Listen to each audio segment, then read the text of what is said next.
190 to kick me, and then tower there, front 2 flight 144. 5.9. Skyway 50, 89, turn 10 degrees left. 10 degrees left, Skyway 5089.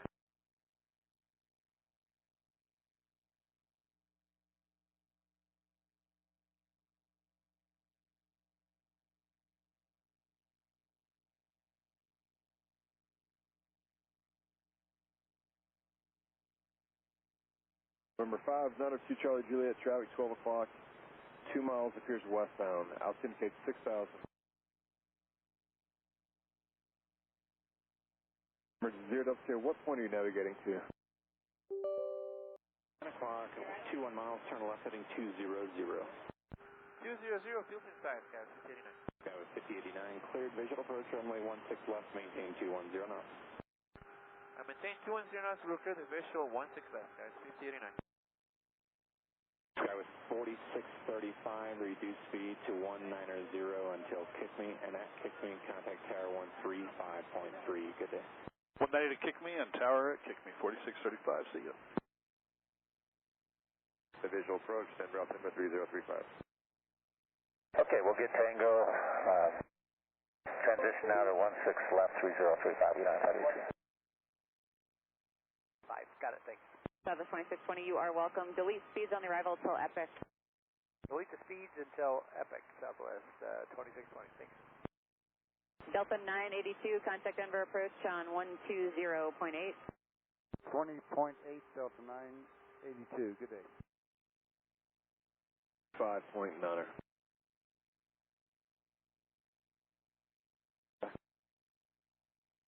Delta 982, with you, passing through 14,000 feet on the Class 2 RNAV arrival with Tango now. Delta 982, Denver approach, over. Skyway 5089, reduce speed to 190 until kick me, and at kick me, contact tower 135.3. Great day. 190 to kick me, tower there, Skyway 5089, take care.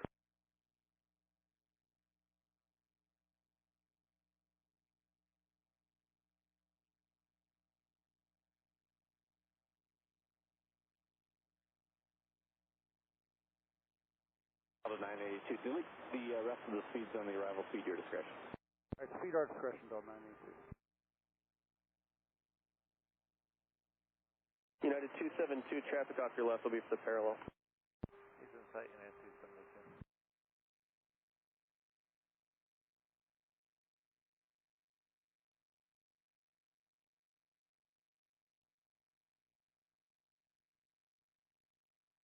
United 272, contact tower 135.3, we'll see you.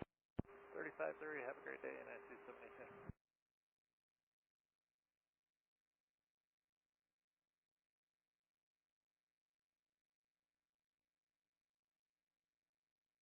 From 902 Charlie Juliet, roger.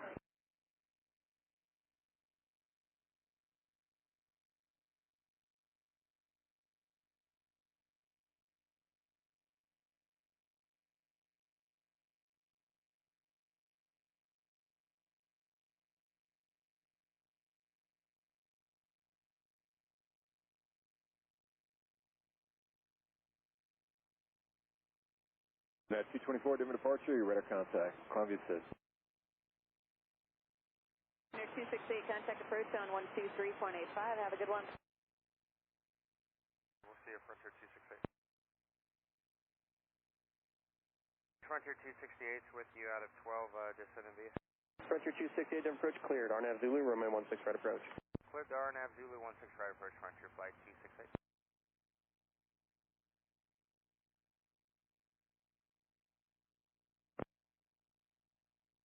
Contact tower 135.3. Going to tower 35-3, looks at the traffic, get him in sight, United 392. Denver approach, Scouts 5160, checking on passing 20.5, descending via the T-bar 1 arrival.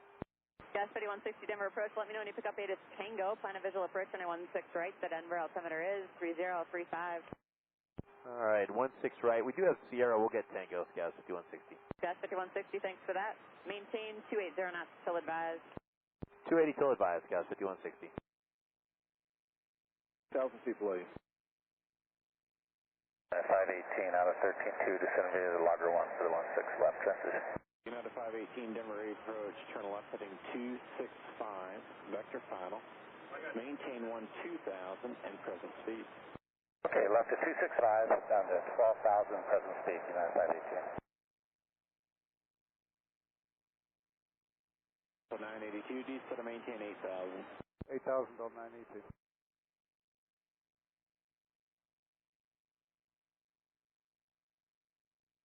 First gust of 931 is 24 descending via with Tango.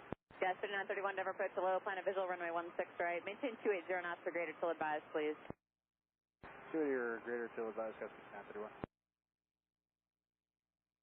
Approach is Skywest 5396, 270. Descending via the ski, 16 right transition, Tango. Gas 5396, Denver approach, thanks for Tango. Plan visual approach, runway 16 right. Cross Big D at 280 knots, hold that till advised. 16 right, Big D 280 knots, Skywest 5396. 30. 2, contact approach 120.8. 1952. At 1421 is out of 20,000, descending via the Clash 2 with Tango. United 1421, Denver approach, maintain 280 knots for greater till advised. Your choice, visual approach or an RNAV Zulu to 17 right. Take the visual. United 1421, planet 280 or greater for me. Greater or better, United 1421. Approach. Cleared RNF Zulu 17 right, southwest 1952.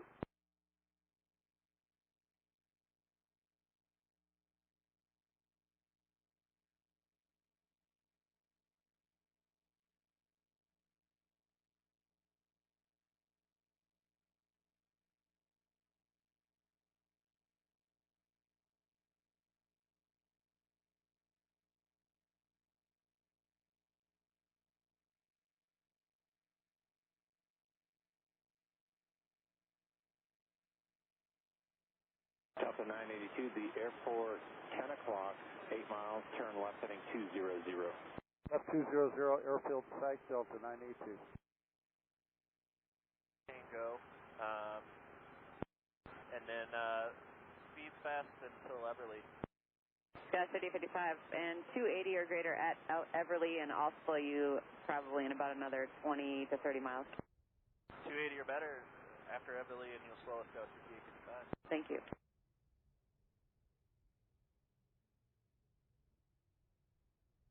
Camjet 513, turn left heading 350, expect direct shine VOR. Left heading 250, descend to maintain 10,000. 250 down to 10,000, United 518. Alright, we'll expect the ILS 16 left, Skywest 5372. Hey, if you want to sidestep, let the tower know. Contact tower 135.3. There's the one for the left side. Okay, 35-3, thanks. Frontier 268, we'll see you. 65 descending, next, India. Gas 403, Denver approach, plan a visual for 16 right, Denver altimeter 3035. Roger. Gas 4003, cross Hagar 280 knots or greater, maintain that till advised. Hagar 280 or better, and we'll keep it. That's Gas 54.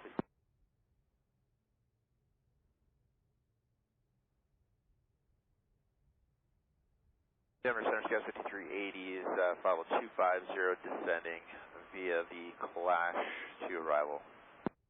Gas 680, Denver approach low, expect RNAV Zulu 17 right, Denver altimeter 3035, confirm it as Tango. I have information Tango, and we can plan on the RNAV Zulu 17 right, Gas 380. Gas 680, thanks. Cross Everly 280 knots, hold that till advised. Cross Everly 280 knots, and we'll hold that until advised, 380. Denver approach American 1781 to 25, descending on the log of 4. We have information Tango. American 1781, Denver approach, change transition on the 16 left, expect data for 16 left, expect, and then Denver altimeter 3035.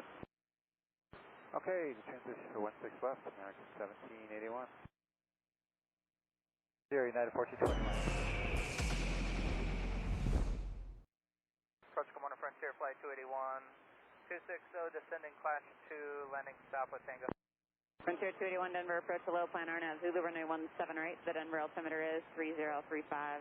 35 on the meter and at Zulu 17 right, frontier flight 281. Go, we're on the 16 left transition. Start to 382 Denver approach, expect the ILS for 16.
Hey, thanks for letting me know about the sound. I turned on my camera and I totally forgot to unmute my microphone. So yeah, we should be good now. My bad. So anyway, the only thing I was saying for that is we're going to start here. I'm sorry, we're starting here. We're going to come up here and then we're going to come here and then we're going to check out these fields and then stop at the campground at Allen Island. There's a campground there. And then we'll continue east from there. So that's the idea. And that's really all that you missed. I didn't say anything else.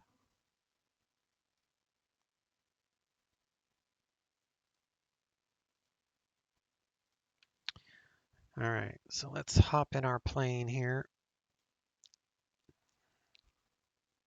It's a cool name too, Skywalker. Have you? I assume you're a Star Wars fan. Do you watch The Mandalorian? The second season just came out last Friday. And Burford, have you watched Mandalorian? Yes, you like it, Skywalker? That's cool. I was really impressed with the first episode of that. It was really awesome. The first episode of the season, I mean. All right, we're flying on PilotEdge. We're online, but we're just doing it for the drones, and I'll show you what I mean by drones. So let me come over here real quick. So we've got we're flying on this network, and I'm only doing it for the drones. So this is us, and these are drones. So these are like other aircraft that we can look out for. Plus, I have another AI traffic thing going on. So this is basically our route. So the only airspace we have to worry about is Whidbey Island, and Allen Island, and Anacortes is underneath this 1,300 foot shelf. So that's the only airspace that we really have to worry about. And then we're going to go to, after we hit these little islands, we're going to come over here to Concrete, and then we're going to come to Darrington, and then we're going to land at Arlington for that'll be the end of our tour. Let me go back to here.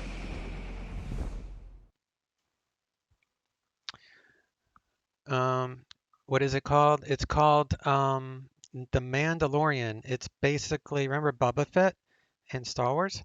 It's based off of his character, or like actually, how would you describe it? His clan or whatever, like the group of, they're bounty hunters, right? So it's just a story about the bounty hunters, and it's no, it's not Netflix. It's the Disney Channel, Disney Plus. Also started the Star Trek on CBS. Oh, how was the Star Trek? Is that any good? Okay. Let's all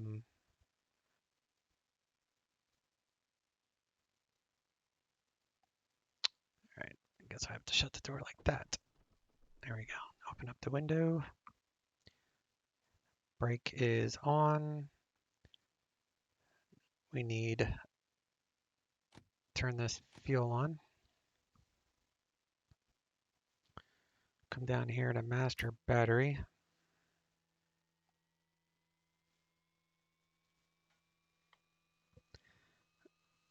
And, all right, throttle, everything is set.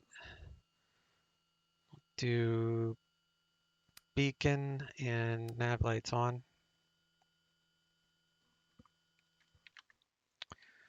So we are ready for engine start.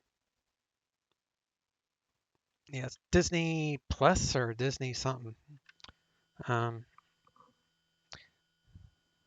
You don't have to pay for it, Burford. I can give you Burford's my parents, so I can give them my password for the Disney Channel.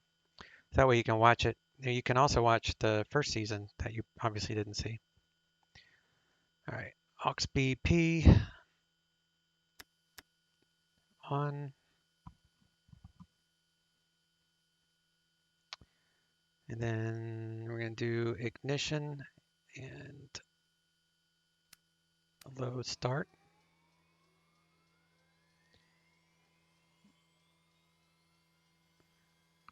Waiting for about 15. Add in fuel.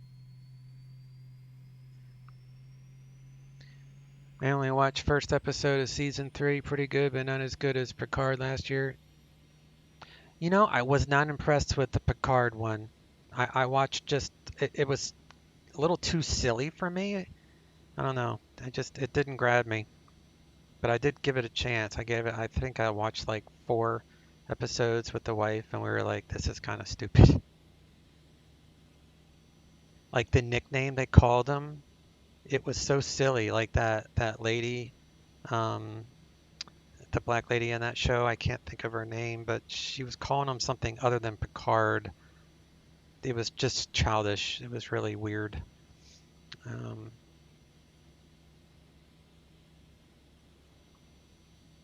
right, let's push this forward.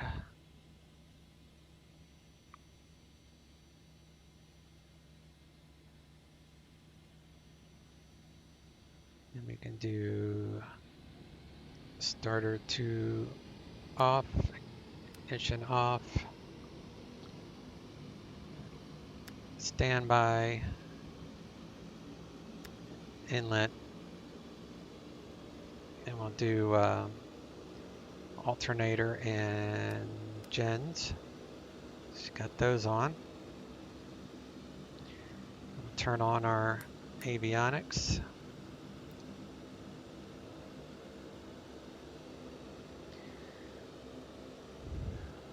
And then we'll put taxi light on. Actually, we're not going to taxi quite yet. So we will turn on our heating because it's 46 degrees. So that should warm things up. We'll check back on that.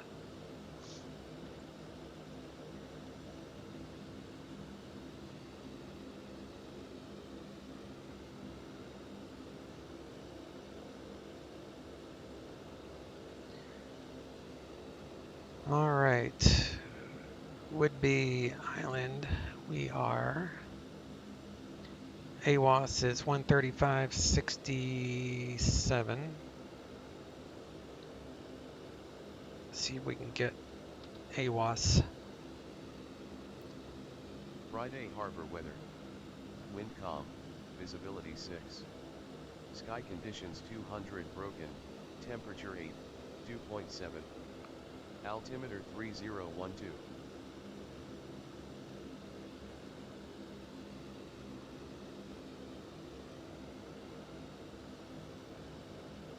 Friday harbor weather. Wind calm, visibility 6. Sky conditions 200 broken. All right, and the elevation is 113, so that matches. We are facing 072, so that matches. So all that lines up. Shut that window. Skywalker, they had a special for Disney, Hulu, and ESPN. I enjoyed it, but it's like anything sci-fi. Yeah. Yeah, I mean, it was the first episode. I was really impressed with it. And then it just kind of went silly on me after that. We have cable and trouble with apps. I'll get help from Tech Chase. Okay, yeah. All right, we don't need clearance. We're just doing VFR. I'm not doing flight following. I'm not doing any of that mess. I will set our altitude for 3,000 though. Wherever that's at. Here we go. Oops. 3,000, and we'll set. We're gonna take off south, so we'll set it for runway 16.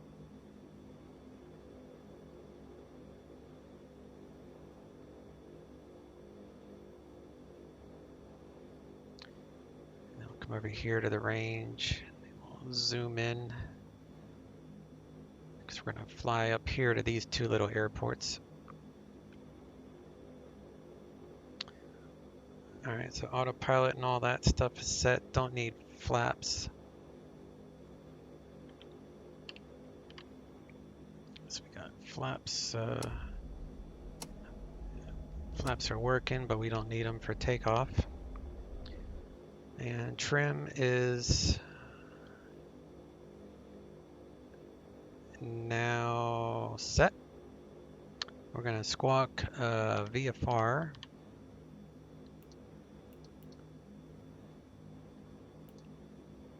VFR, and we're going to squawk altitude, so we're all legal, and CTAF for Friday Harbor is 128.25, so 128.25, and then 122.8 is Unicom, so we'll switch to that after we depart. So we got 128.25, so that's Friday Harbor CTAF.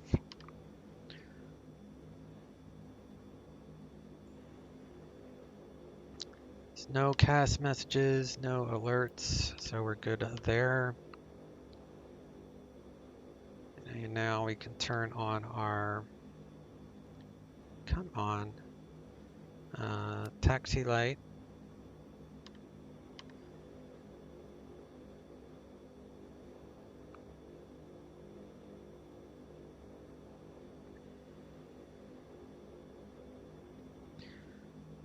Looks like we're going to be taking off straight, that runway straight ahead.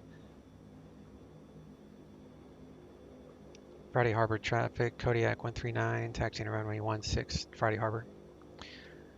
All right, so let's push up here.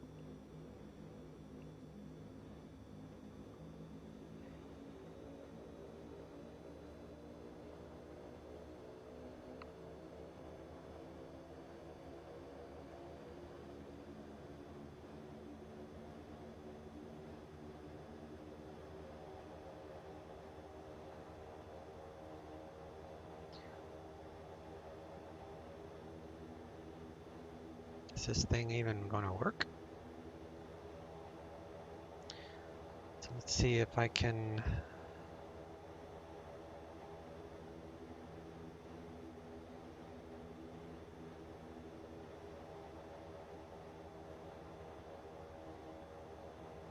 warm it up like that, since the auto doesn't work apparently.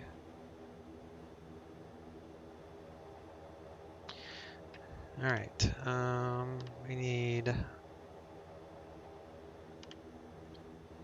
strobes and landing lights. Leave it on pulse.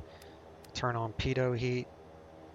All that is good to go. We're trimmed. No cast messages. And we're going to take off 16 for a left downwind departure. Friday Harbor traffic, Kodiak 139, taking off runway 16 for a left downwind departure, Friday Harbor. All right, so we're looking left, nothing coming. Clear right.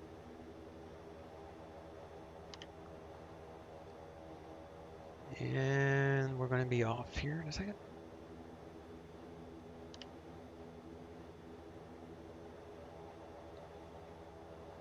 It's going to be a very scenic flight, very scenic.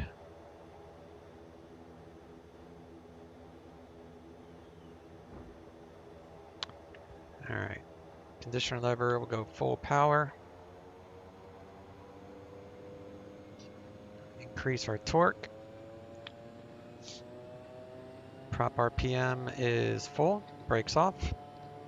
Add in some throttle, but we don't want to over torque because this thing will blow up on you.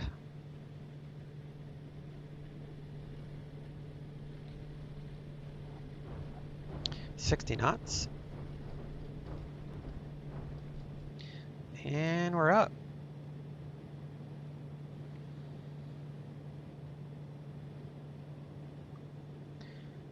To make a legal turn, got to be about 400 feet above the field, and then you can make your turn. So we're going to make our left downwind departure here.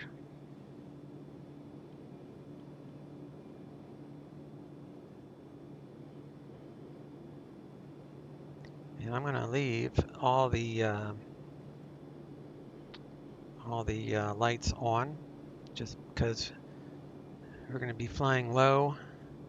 I'm going to leave the bypass on because of birds and such as that.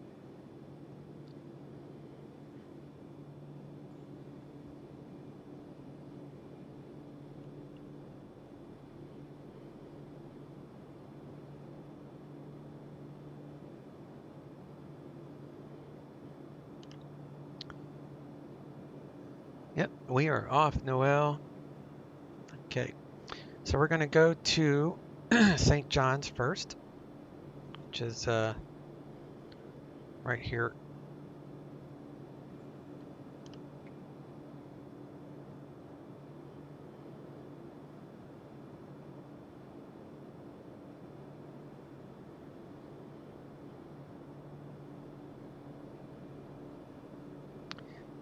Yeah, if you ever want a scenic flying, this is definitely the way to go.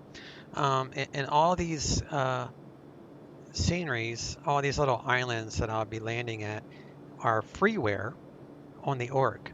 Now, I do have some payware scenery that we'll be utilizing today, like 74S Anacortes, 1S2 I think it is, which is Darrington, and And I also have a, whoops. I don't know why the flap. The axis messes it up. But Arlington is payware also, so. Alright, so I'm going to switch to Unicom.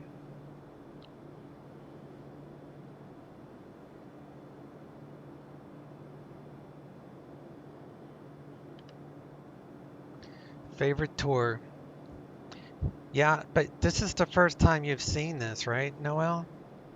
It's the first time you've seen this San Juan adventure?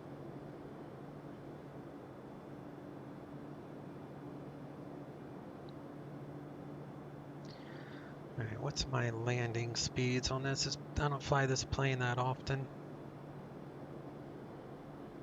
It's like 120 knots for takeoff. So let me come down here. We'll do range. Scroll that in a little bit more. I'm going to land here first. So that is 5 miles. So that's what, 3? All right.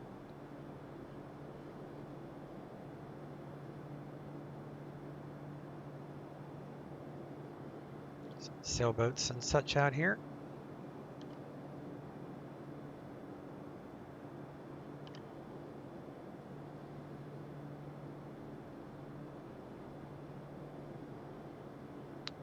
These are the first fields.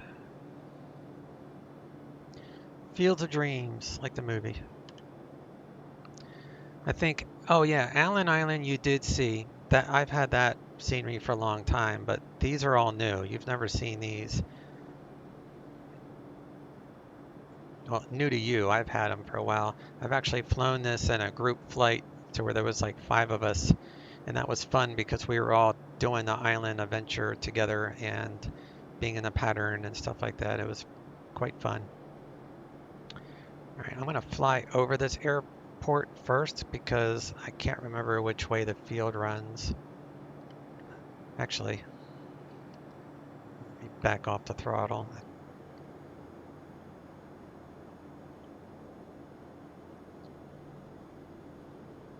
I think it's right there in front of me. The wind is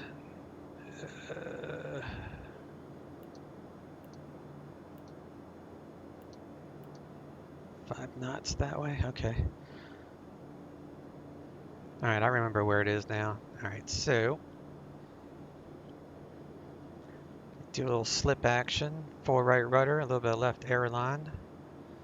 At 120 knots, we can go to flaps takeoff, and then we'll come in at 70 knots on final.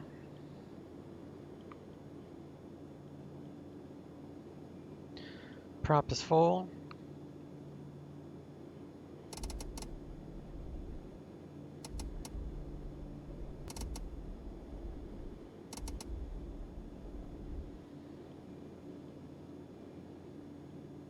Trick to this is to not load up too much passengers because you don't want to be too heavy. All right, the wind is a tiny little crosswind. I'm using real world weather.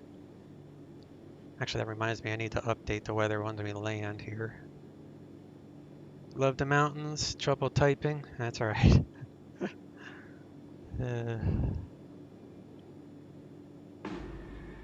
Let's see if I can make it over these trees here. Hey, thanks for the bits, Noel. Much appreciated. The cheer bits. Just in time for the first landing. All right, 70 knots. This thing stalls at about 60, so I want to keep it nice and slow.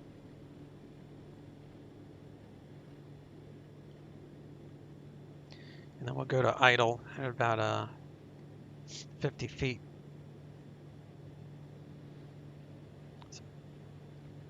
All right, go to idle.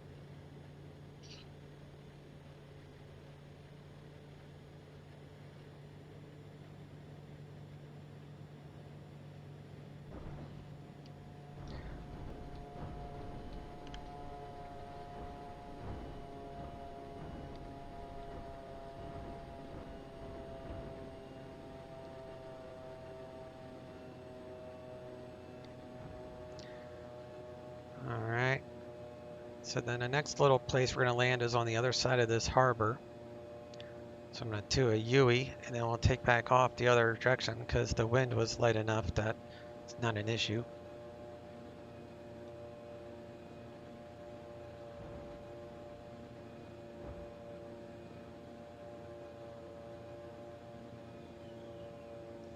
I'm going to update this wind. I mean the clouds, make sure everything is current. Okay. All right, flaps out, and we'll reset the trim for takeoff, which is good. Flaps are up. We still got all the lights on. Let me turn this where my light's at.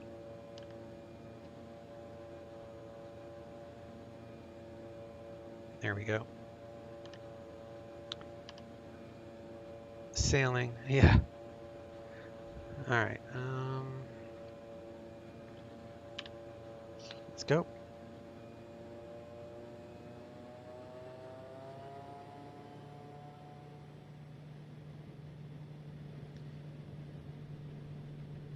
I'm gonna add a little bit of flap because the short field. It's gonna take off at about 65. There we go. Climb, flaps out. Now I'm going to do a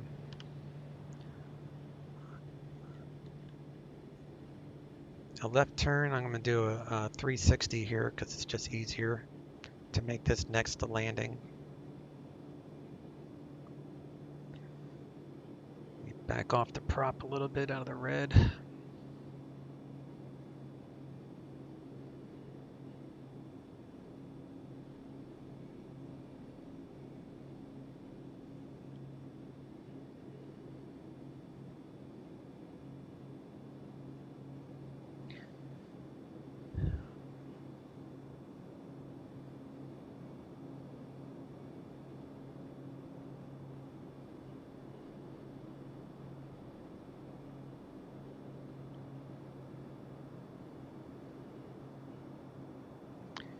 Probably not the most precision turn I've ever made, but I'm gonna get her done. Where is the airport? There we go. Okay.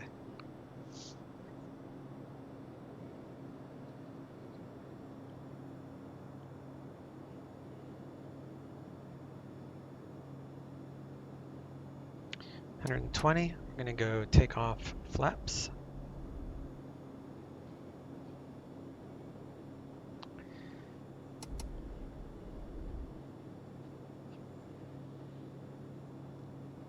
Land on this other little strip over here.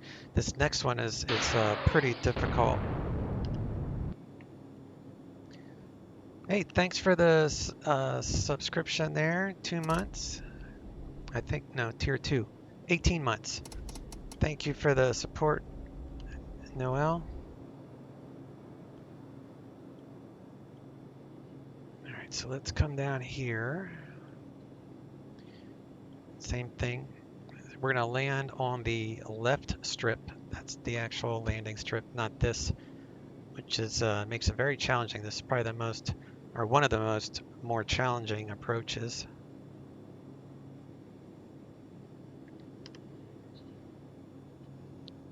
All right, prop full.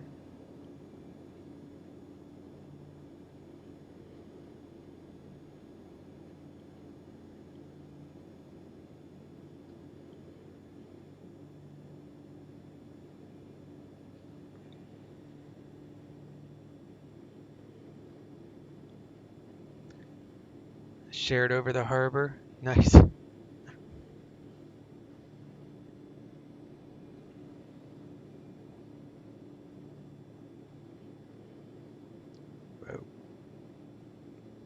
So I got a little bit of a tailwind, but it's only 3 knots, so that's not bad.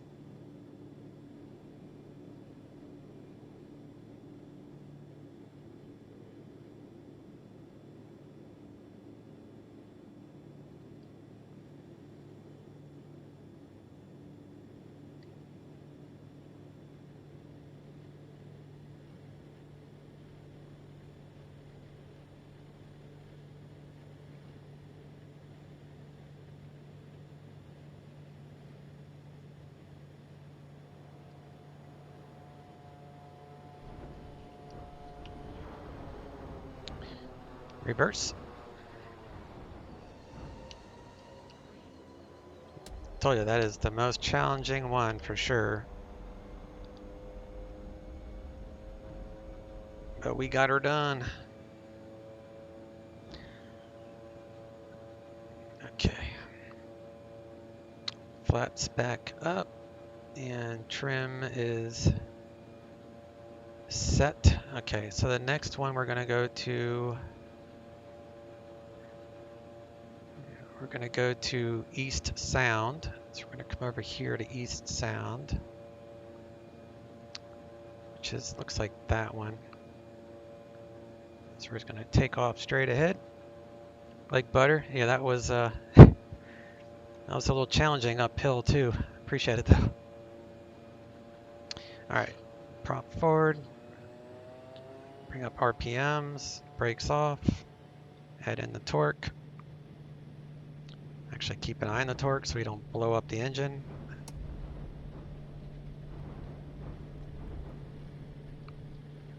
$65, and we're gonna climb.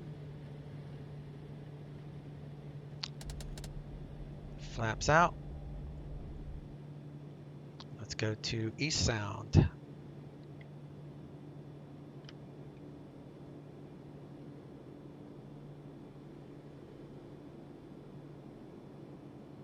Back up the prop a little bit out of the red. All right, on our way to East Sound. Now, East Sound, I have never landed at East Sound, so this will be a new one for me.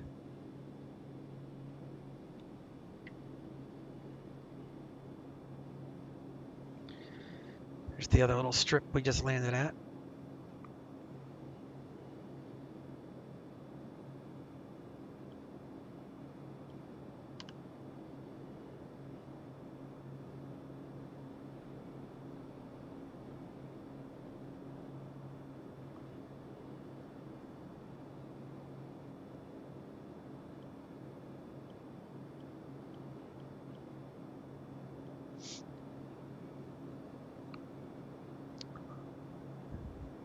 Connection glitch.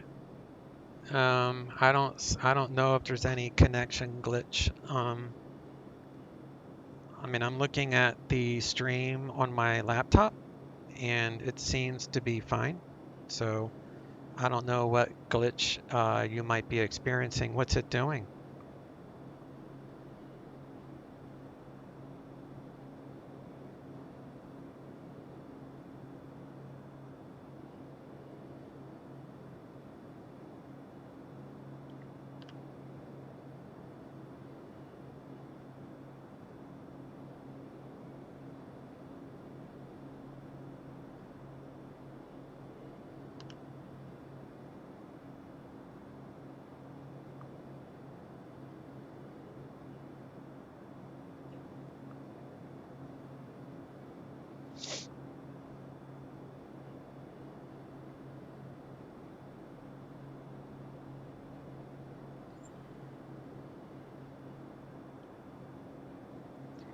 So when you're flying VFR, you can fly at any altitude you want as long as it's 3000 AGL or below. If you go over 3000 AGL, then you gotta do the numbers game. So if you're flying east, then it's odd plus 500. If it's west, it's even plus 500 for the altitude.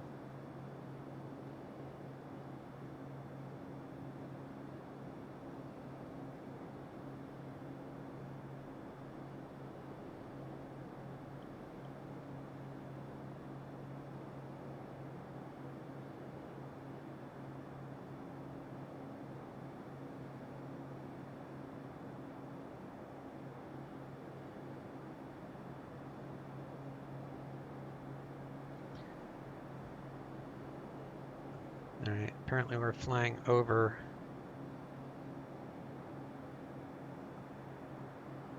the field. I don't see it though.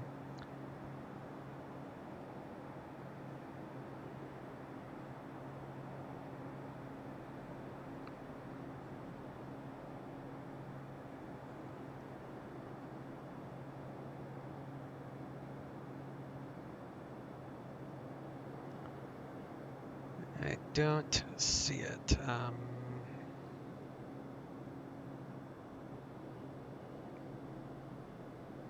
Actually, I'm not there yet. Never mind.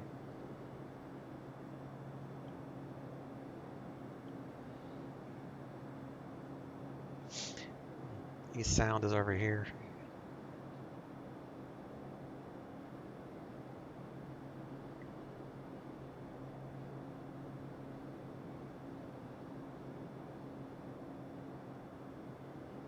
It's at the edge of the tip of the water there, so it should be right here.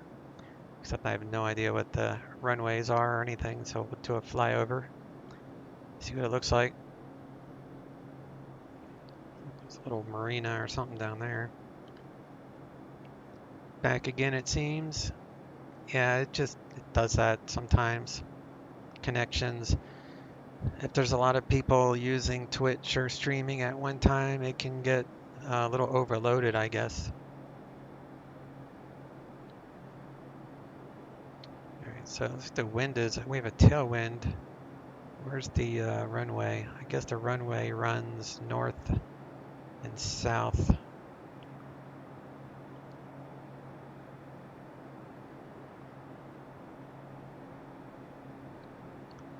So, yeah, that's what it does. So we'll land here. I have no idea which runway this is, but there's no one else in the pattern.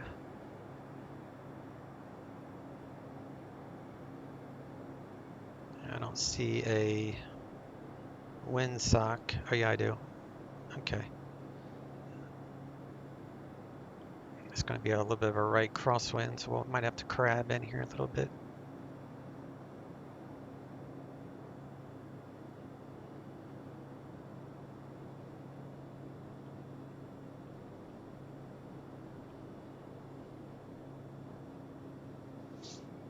And then we'll go to the next dirt strip.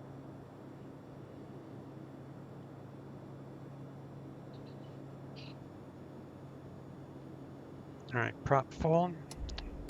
Flaps take off.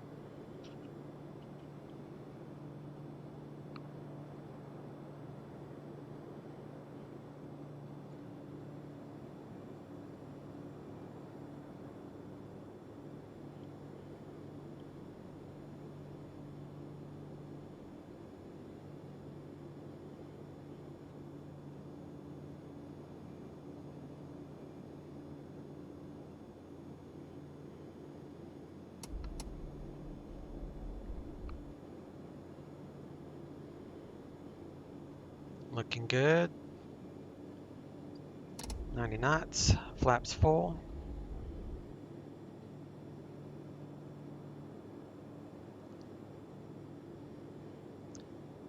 Just a slight right crosswind is all, not bad.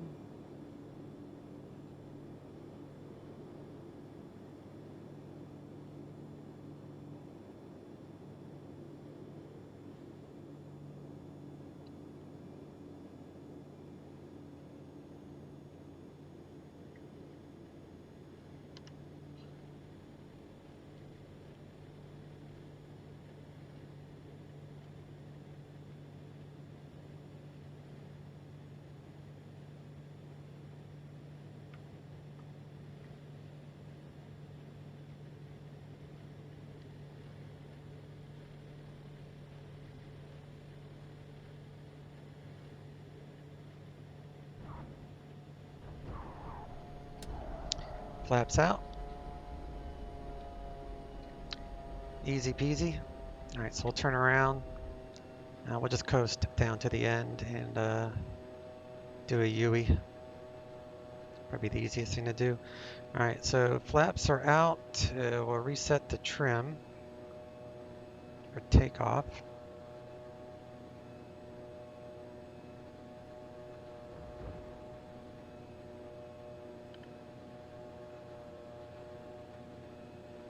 Then we'll go to our next airport. Our next, this next one will be a dirt field.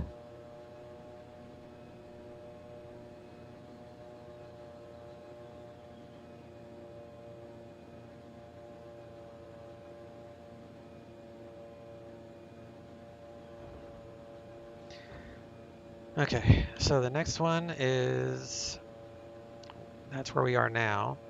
So I want to go to,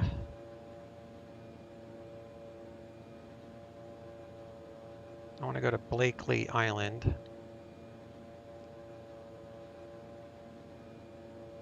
So that'd be straight south to there. Let me see something. Blakely.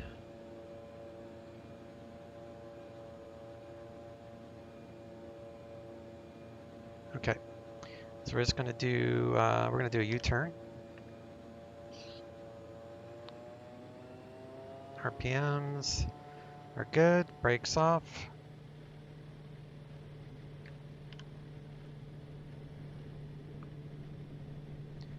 Don't need any flaps on this one.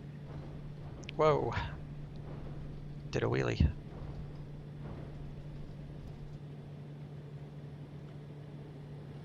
Okay.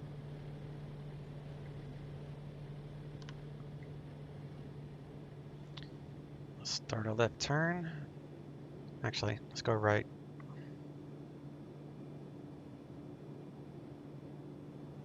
Back off the prop a little bit out of the red. And we'll head to Blakely Island, which is a dirt strip on the very top of that mountain.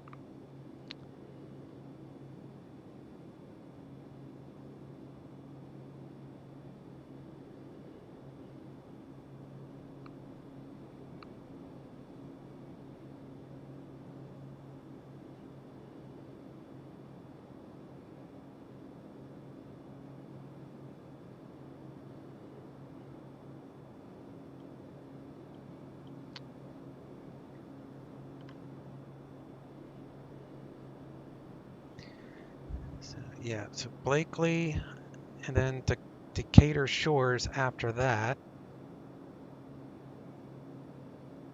Yeah, Decatur.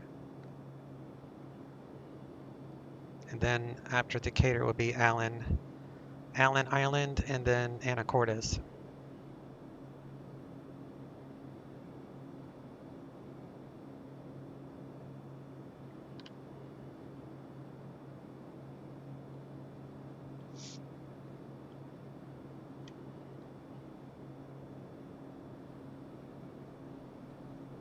Let me redraw the weather again.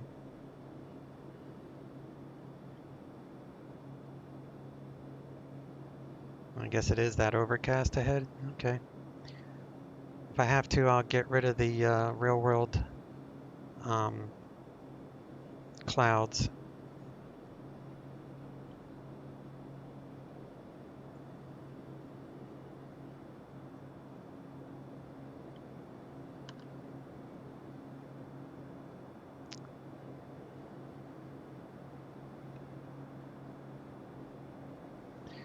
All right, Blakely Island, heading right for it.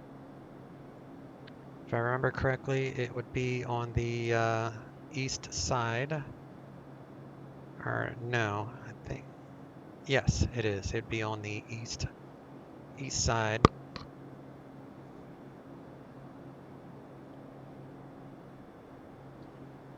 So I want to go directly over top of that.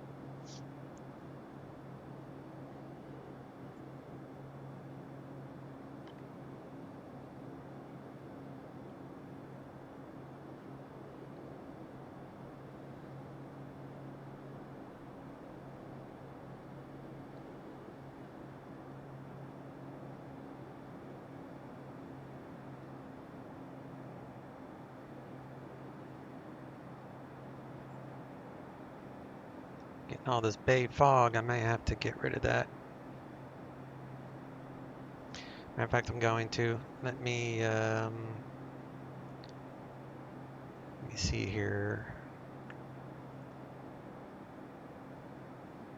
Yeah. Let me give it a second. Maybe it will clear up.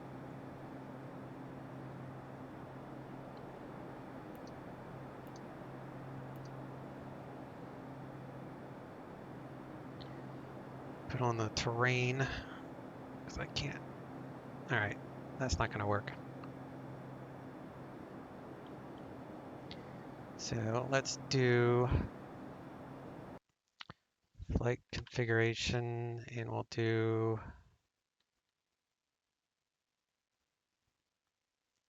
actually,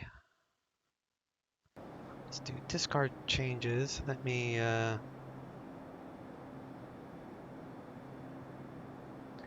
stop my weather, and then we'll come here. We'll go to weather and manual Kodiak. I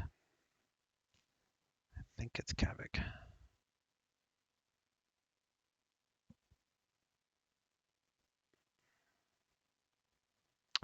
See what happens. I do Kodiak. Apply changes, and then real world SkyMax Pro.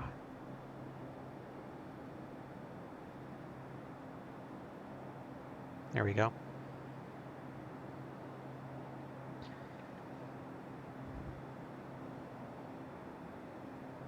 Now we have 0 wind, but that's all right. Doesn't do much good to do a sightseeing trip if you can't see.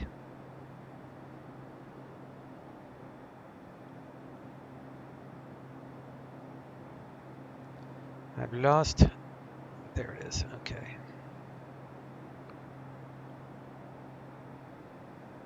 Turn down the sound.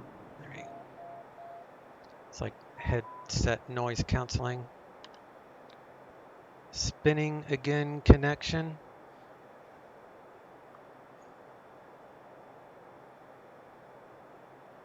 It might have been spinning because I paused the sim for a second. I don't know. Is anyone else experiencing connection issues? Or is it just Noel? Because it might have done that when I paused the sim for a moment. I guess that's possible.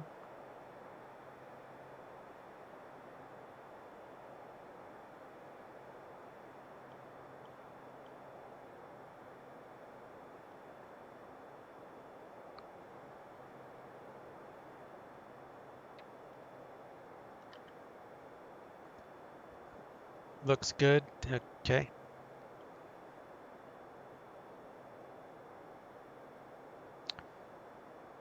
All right.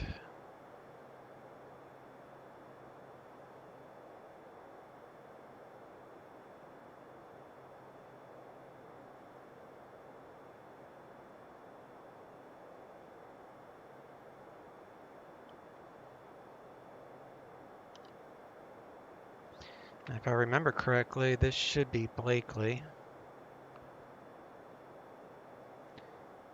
I'll know once I get over this top of this hill here.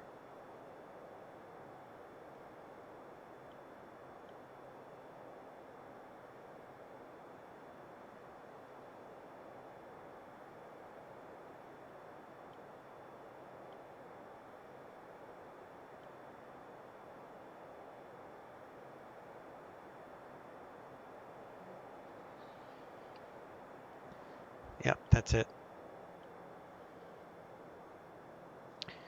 All right, and the elevation there is... And Perry traffic post 1 for entry leg, downwind, runway 35, Perry traffic. Okay.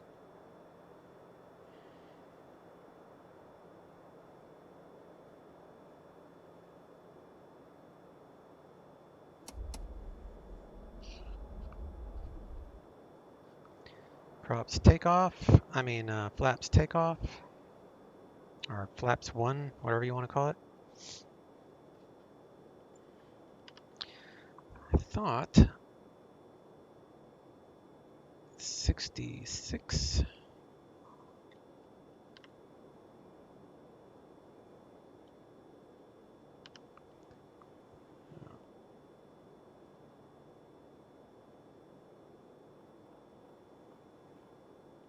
It's probably 92, right? Let me see. 92, yep. So I had to redo my altimeter.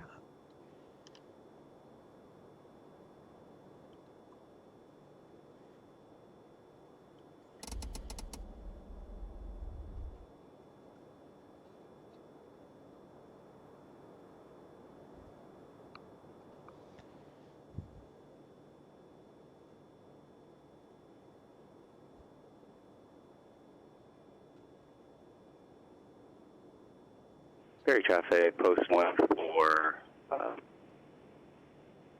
downwind, runway 35.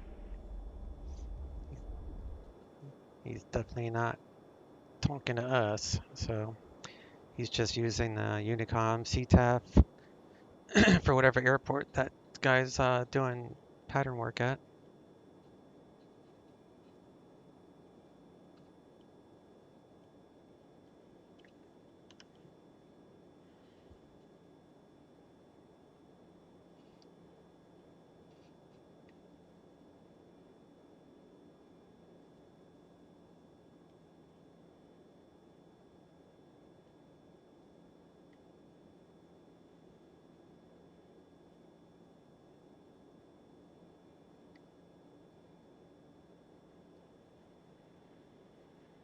Ferry traffic, post 14 base, gear down, runway 35, departing after the option.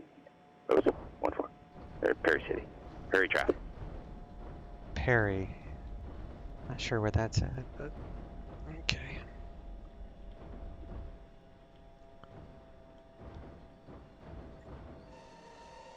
Oh God, stop.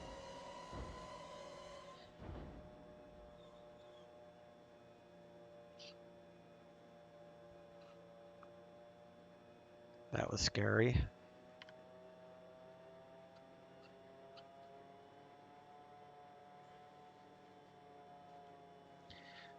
All right, let's do flaps takeoff, and we'll get on our way. Actually, Perry traffic, post 14, departing upwind. Do you want to go that way? To the west. Perry traffic. It's probably just us. Probably, because no one else is having that issue. And you're known to have internet issues anyway, Noel, like quite often actually.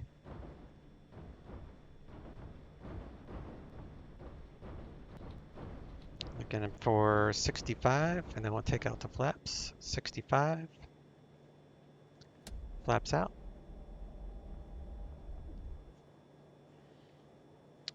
And we'll make a right turn. We'll head toward the next strip, which is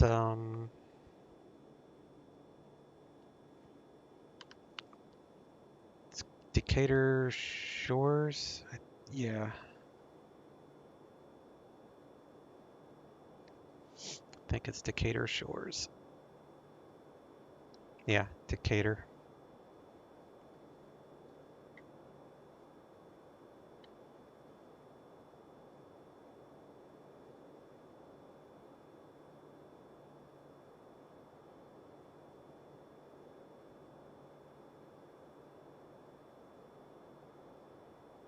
Seems like I always turn the wrong way.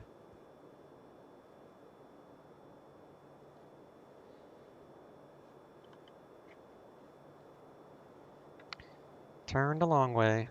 All right, now we're going to go to Decatur Shores, which is a challenging little strip.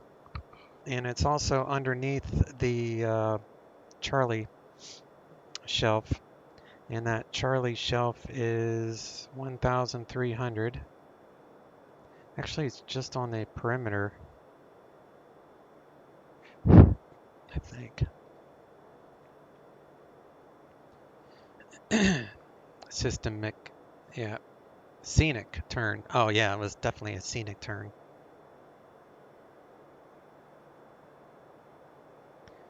All right, Decatur. Let me see, that was Blakely. So now we're going to Decatur Island.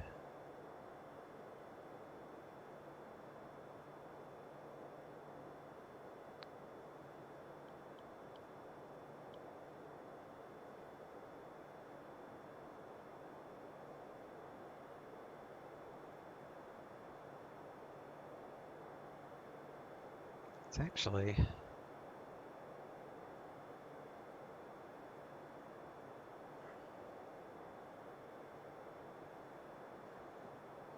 I think it's over here.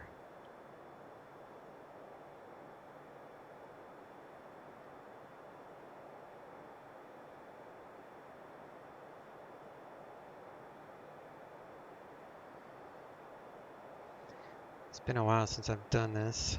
Let's see. So you got Cypress, Blakely,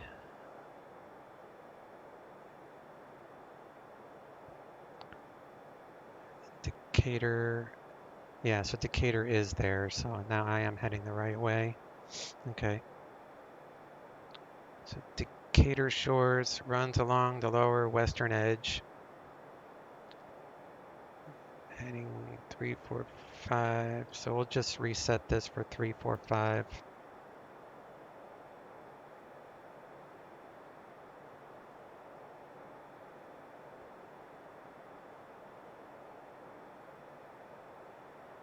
So that's the runway heading that we'll land at.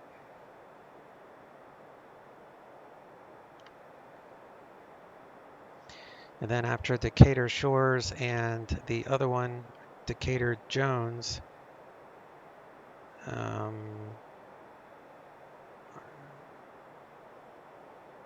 think.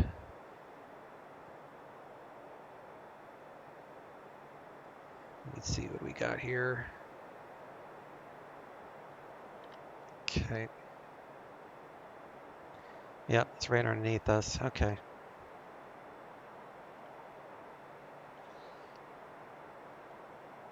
And there's the other field. That's Decatur Jones. I'm going to skip that one because I'll just fly over it. We'll land on this one.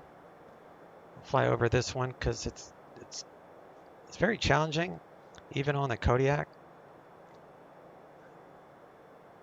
But you basically look for the water tower. That's how you get lined up for that one.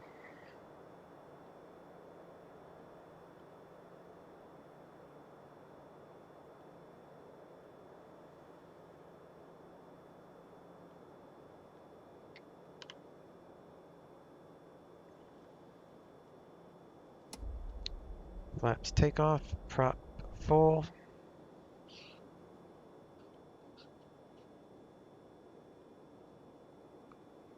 I'll just do a fly over this one, show you guys what it looks like down there.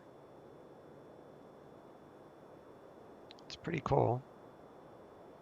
It's got a windsock right there.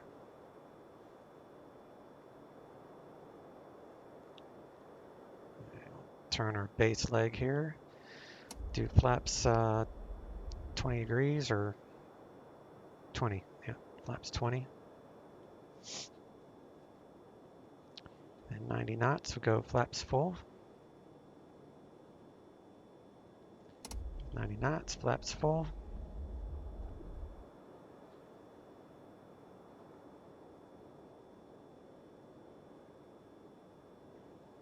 Wind should be 0, which it is.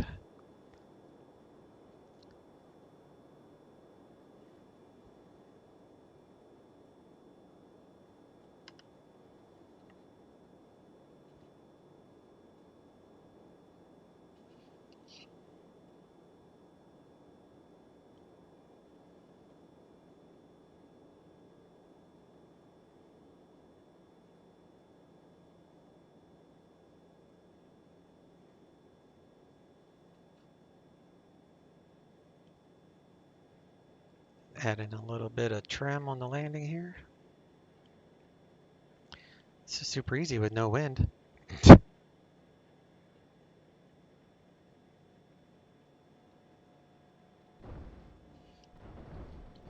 Flaps up. Trim for takeoff. I'm going the wrong way with the trim.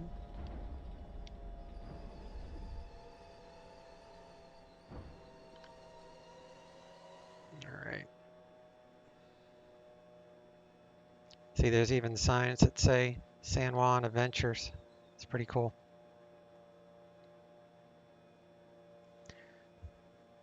All right, now we're going to go to Allen Island and pick up our campers.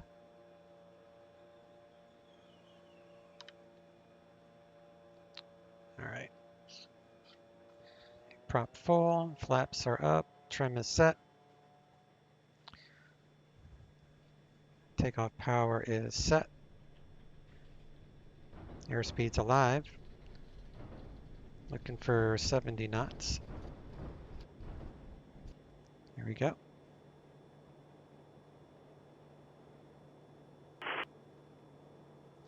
Now we got to make a left turn, head toward Allen. And we got to remain underneath the Charlie, which is like 1,300 feet, I think. Let me see. Charlie is 1,300. So we'll go up to 1,000 feet and we'll be okay with that. So we'll pick up our campers and then we'll drop them off at Anacortes.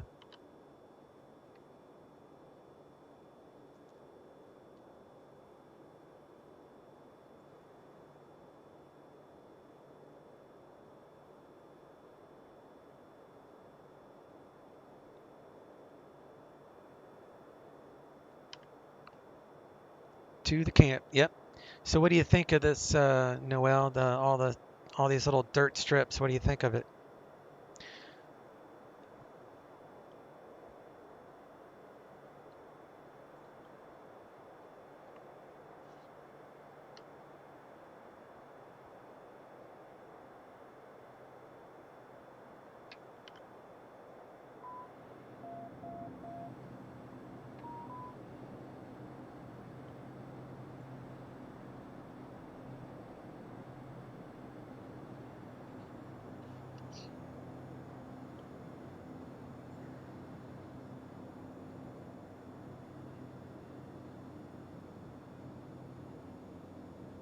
There's Allen Island. We're going to do our pattern for this right about 1,000 feet. So because we're underneath the Charlie shelf. Got 119. We go flaps takeoff.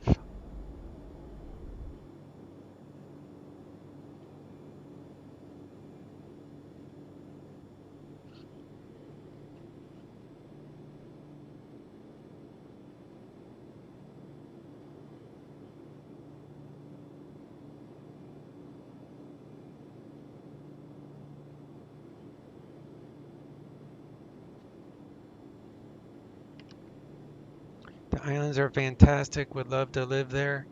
Oh yeah, this is just beautiful country. It's on my bucket list. I want to visit this and, you know, maybe have an airplane tour or something of this area. Or maybe I can rent like a 172 and just fly it myself.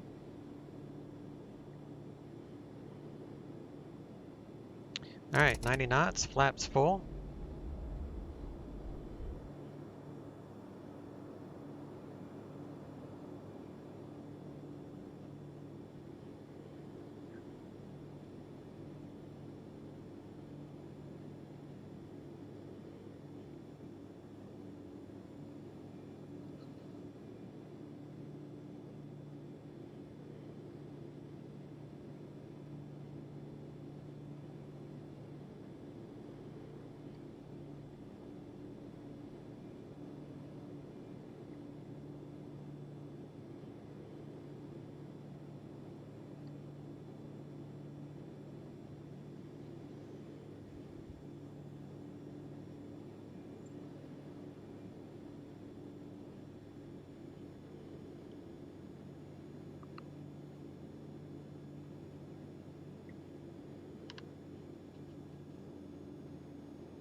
All right, flaps are out. So I'm going to come over here to the campers and we'll grab our passengers. I'm going to run to the restroom and then we'll continue our little safari.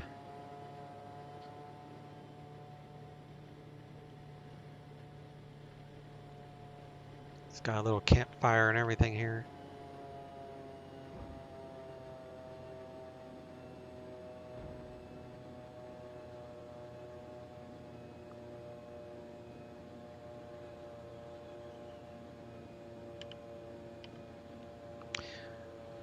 All right, excuse me. I will be right back.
Alright.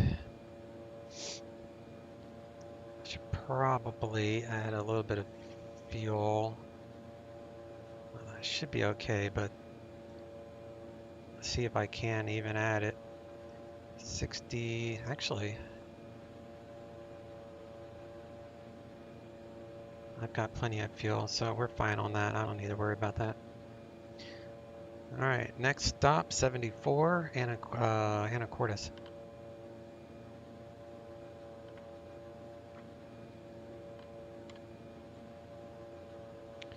I think I still got all this stuff on, which I do, so we're good there.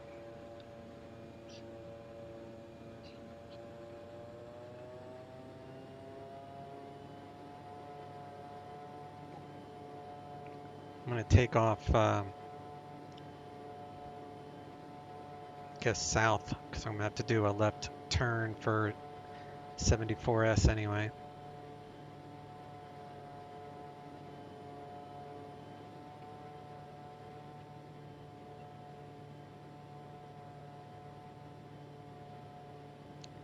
I don't do a whole lot of these bush flights, so it's kind of fun.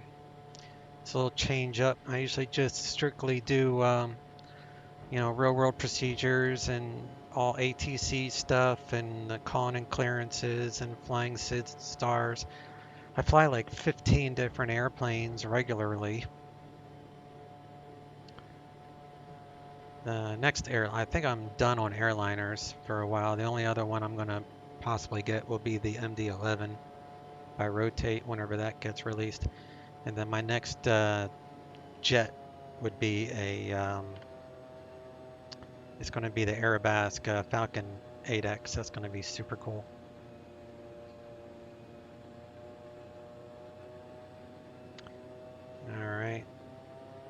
Everything's good. Let's go.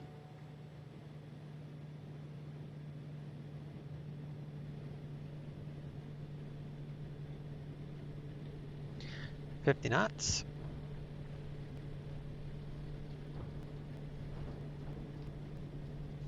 And we're off.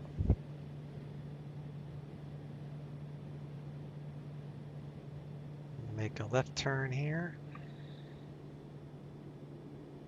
Continue our climb so we can get lined up for 74S here. Go to takeoff flaps.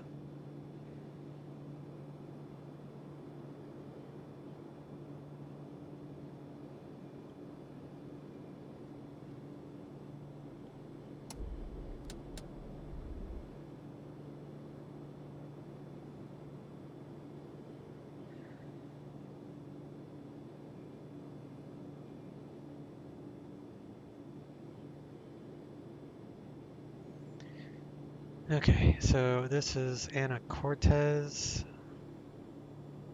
somewhere.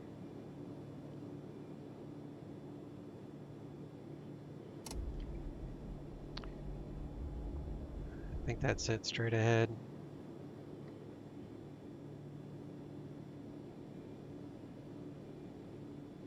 This is Orbix Ana Cortez 74S coming up. Should be calling out pattern work, but I don't see anyone in the pattern and I just don't care enough about it today.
Alright, brakes out.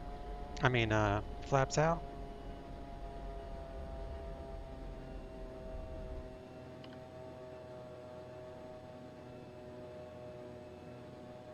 It's a lovely little airport.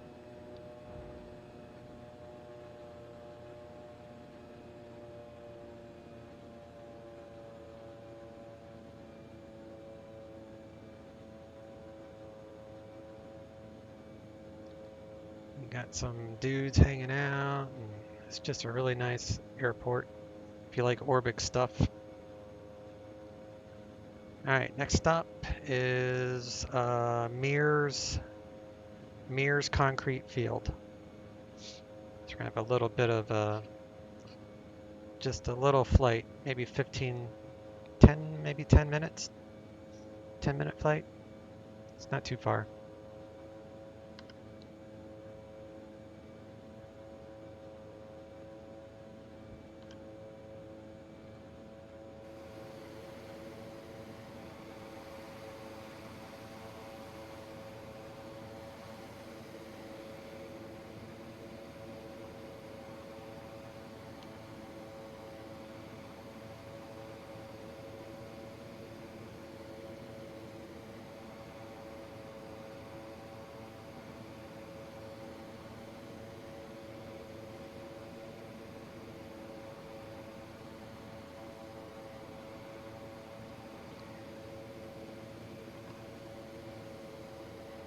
Alright, no one's coming, so we're good.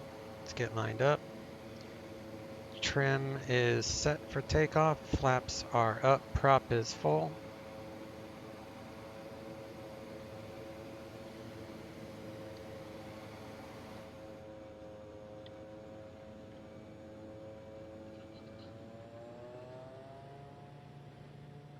Alright.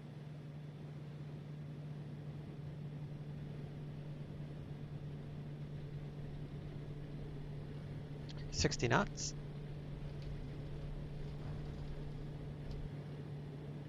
And we're up.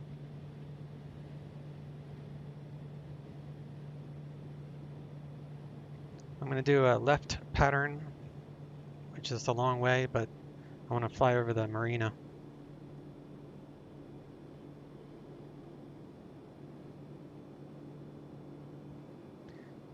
My banking is probably not a standard turn, 2-minute turn as they call it.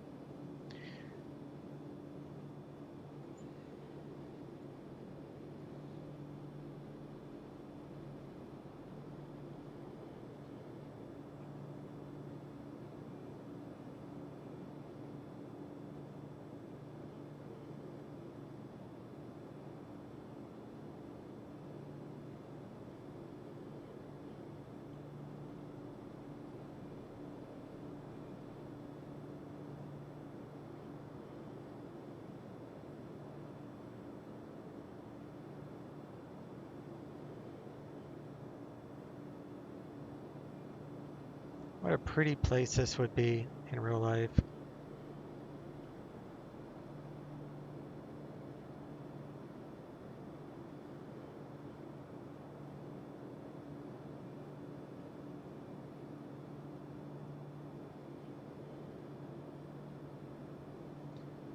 All right, it's autopilot time. So let's do heading. Vertical speed is right about there. And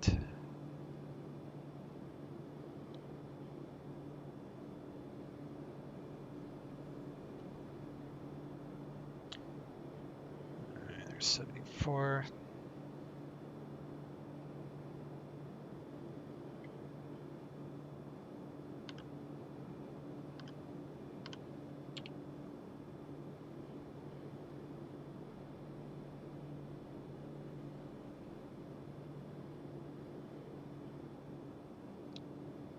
I'm going to punch in concrete field, which is, where is it? Concrete is 3W5.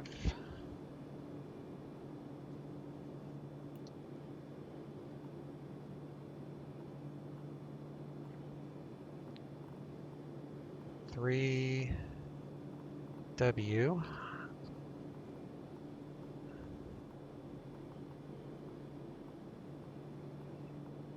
Apparently I don't know my ABCs. Where the WX, Y, W, W. Okay. 3W5. Concrete, enter. And then we'll switch this to GPS and we'll go nav. Back off the prop a little bit. And we'll turn off the landing light and taxi light for now. Open that up for now. Strobe beacon, all that is fine.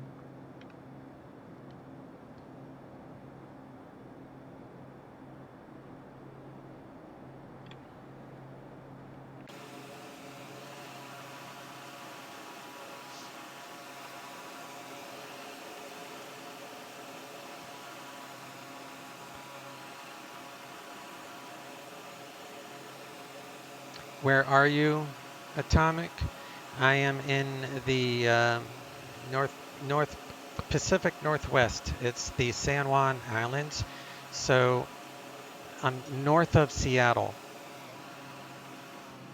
This is all bush country. This is north of Seattle.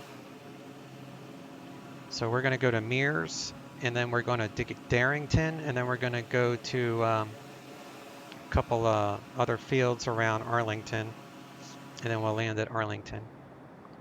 So we got about another half hour or so, roughly.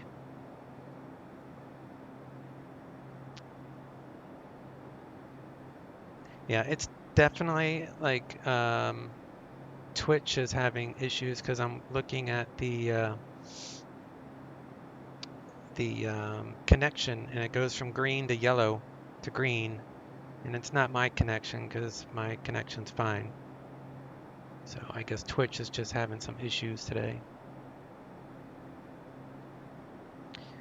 So since Concrete and Darrington are fields that are used a lot on PilotEdge, I'm going to have to do things the right way and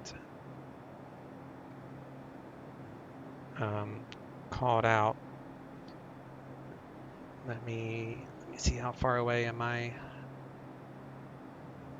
26 miles. So in about 10 miles, I'll make my first call. So Concrete is, looks like we're gonna land on runway 7. So be straight in for runway 7.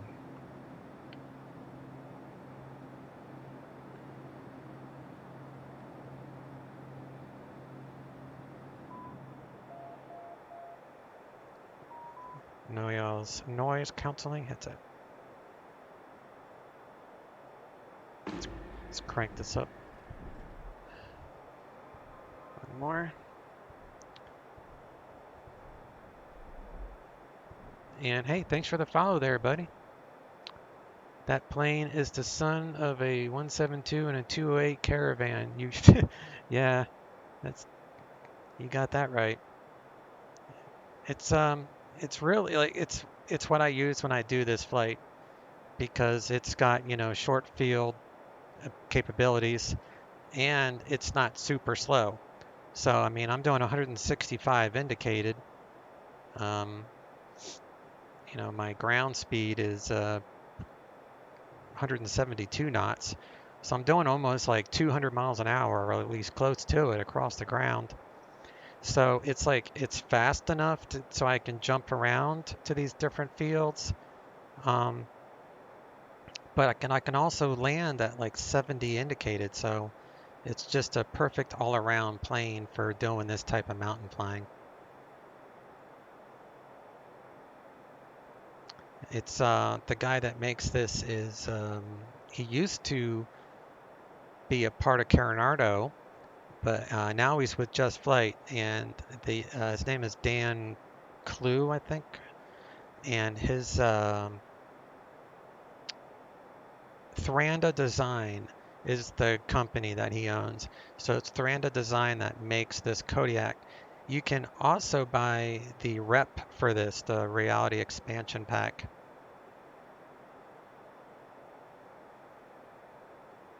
But it's pretty nicely modeled.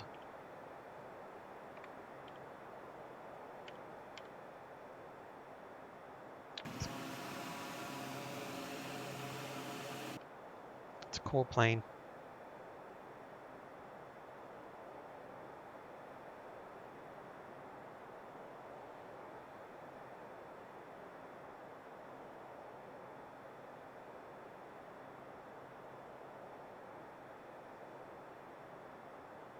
It's the perfect election for a short flight. Yes. Yep. And this is also a good airplane for FS economy because it holds 9 passengers. So it's a money maker for FS economy. I don't really enjoy flying it, you know, because I fly every day, and it's not something I normally would pick up to say, hey, I want to fly the Kodiak. I pretty much strictly use it just for this type of flying. I'm mainly into turboprops. Well, this is a turboprop, but mainly into, like, my favorite turboprop for GA is the Airfoil Labs King Air 350, and I got the TBM from Hot Start. I've got all the well-known airplanes, Flight Factor A320. I got the Flight Factor A350, the Boeing 767. I've got the INI builds A300-600 FedEx plane.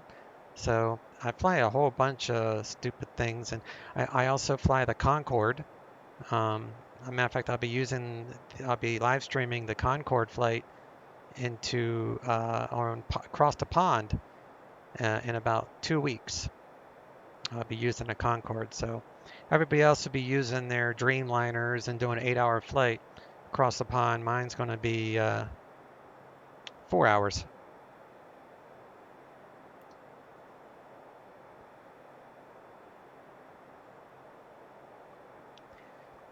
Concrete mirrors traffic, Kodiak 139, 10 miles to the west to be straight in runway 7, mirrors traffic. All right, so we just called in our traffic. 10 miles, roughly. It's right over that little hump.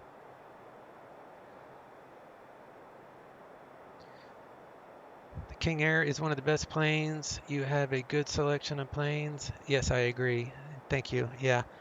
I mean, this is what I do. I'm disabled and I'm retired, so I belong to like Virtual Airlines too. I belong to Virtual Allegiant. I belong to Virtual FedEx. And I strictly, whenever you see me online, I will be online. Like if I'm streaming, I'm flying online. So 99% of my flights, you'll hear me talking to ATC in one fashion or another, like real people, not the fake ATC stuff, but real ATC. So it's just what I enjoy, and it's pretty much how I go to work during the day, even though it's fake work, but it's fun. I enjoy it. Let me put that on. Yeah, do that. Do our next call out at 5 miles.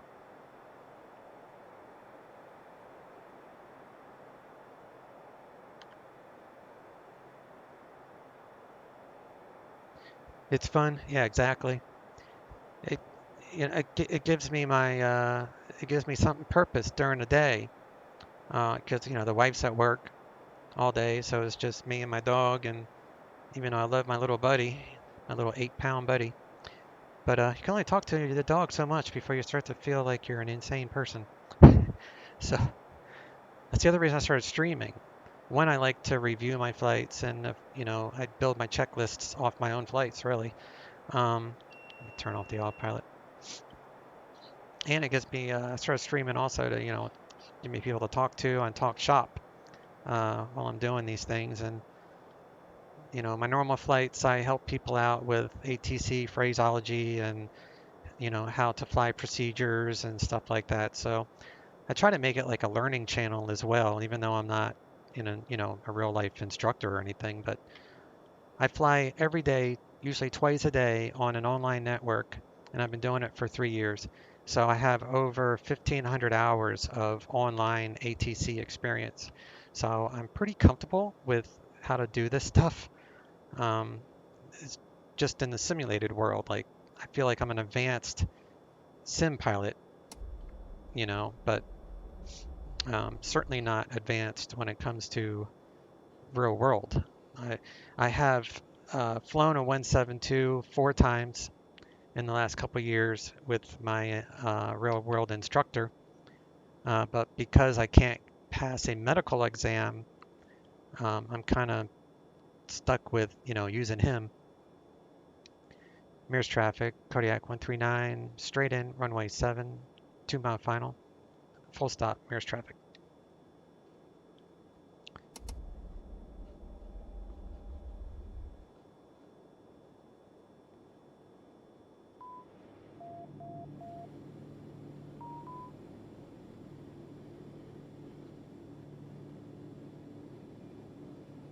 Where's the airport?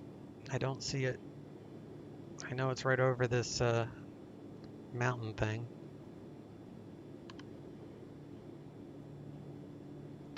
The dog is your best friend, like me. Yeah, man, I tell you what. There is nothing more loyal than a puppy dog. Nothing. There's no friend. There's nothing that is as loyal as your furry friends. Dogs are way better than people. People suck, but dogs are great. Even some cats, if you're a cat lover, some cats are pretty cool animals, but they're not as, like my dog is a Papillon, and like he's right by my feet right now. So when I'm done with this, he'll follow me and he'll sit on my lap while I watch TV. So it's, you know, it's like the best. All right, where is the airport? There it is. Okay.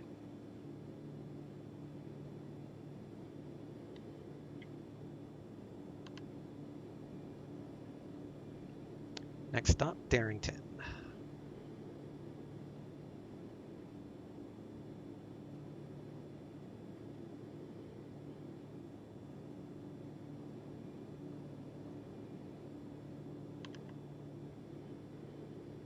You are an expert. I am not a social person. Well, I'm not either, really. Like, I'm not. When it comes to streamers that do super well, you know, they have like hundreds of viewers, that's because they are entertainers. They're very animated streamers, you know what I mean? And they're good at their craft. I am not an animated streamer, so I don't have hundreds of viewers. During a week, I maybe average between 3 to 5 viewers. You know, some days I'll have like 15, other days I'll have 2. It just, you know, it just depends, but you know, that doesn't bother me. If I have 1 or 2 people that come in and watch me and BS with me while I'm flying, I don't care about hundreds of viewers. I certainly don't do streaming for money like some guys do. I do it just so I can chit chat with y'all. Whoops, little bounce there, but it's all right. All right, I'm just gonna take back off here. Little touch and go, I lied. All right, back up, keep on going to Darrington.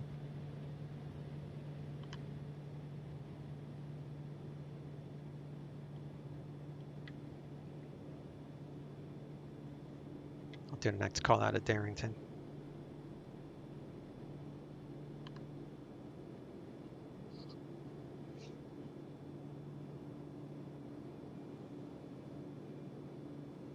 Darrington is down here, so we're gonna come right down this, and then we'll come out to Arlington, and there's a little farm out here around Arlington that we'll land at before we finish our flight at Arlington.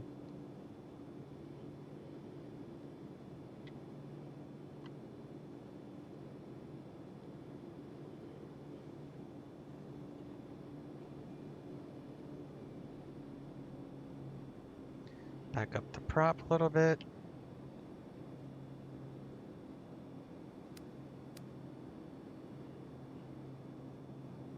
I'm gonna leave the bypass on.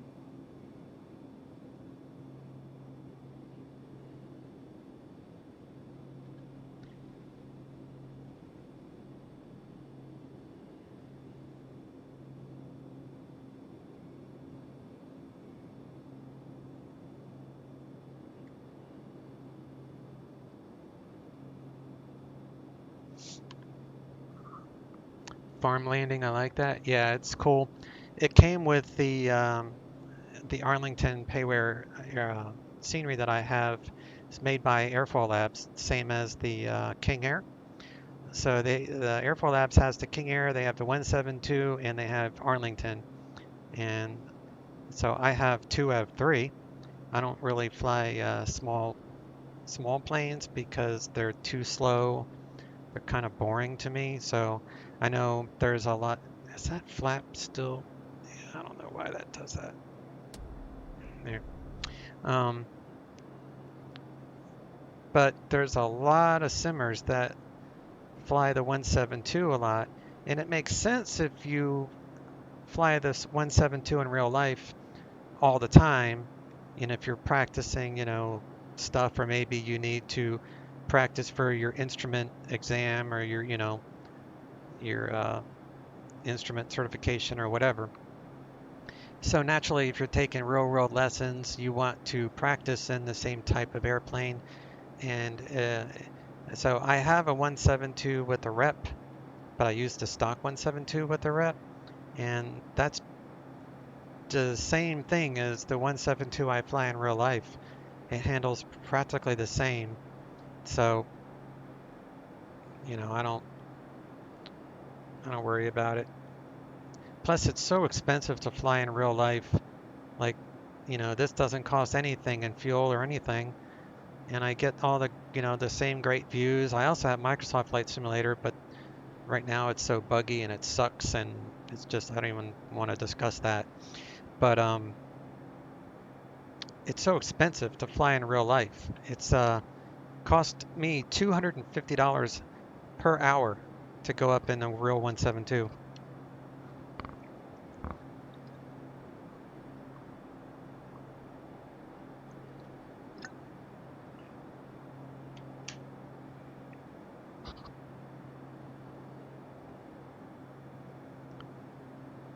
All right, Darrington.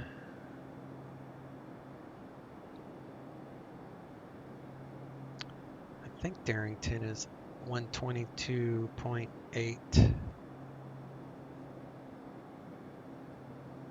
Let me see. Darrington, CTAF. Son of a.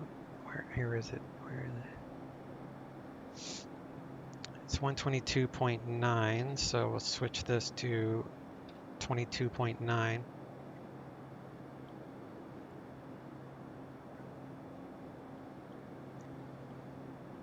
It's like a car. You need to practice with the same car. Yes. Yep. So whatever you're training in real life, you definitely would want to practice with it in the sim. But since I'm not trying to get certified, I'm not even trying to get my my private license. I'm not trying to get anything. So I don't care about like all my stuff. I just fly this. You know, I do everything by the book, except for today. This is quasi-realistic, I guess, but all my other normal flights, I do it by the book. And so if you see me later on this week streaming, you'll see what I mean by that. But yeah, Microsoft is just horrible. They just put out like another update, and that update was causing all sorts of crash to desktops. And so they had to put out a hot fix. And it's just like, I haven't even updated that sim in weeks. I haven't flown it. I think the next time I might actually pick it up again will be when they when Aerosoft comes out with their CRJ, because I do not have any regionals as of yet. I have, you know, the smallest airliner I own is the A320. Other than that, I have they're pretty much all heavies. The 7.6, the A300, the 350, yeah, they're all heavies. So the smallest I own is the A320. So when Aerosoft comes out with their CRJ, then that's when I'm going to start looking at. My God, the airport disappeared. That's when I'll start looking at it again. All right, Darrington's elevation's 500, so pattern altitude would be 1500.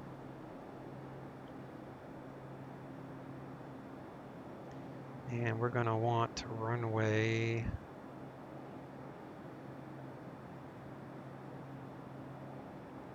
10.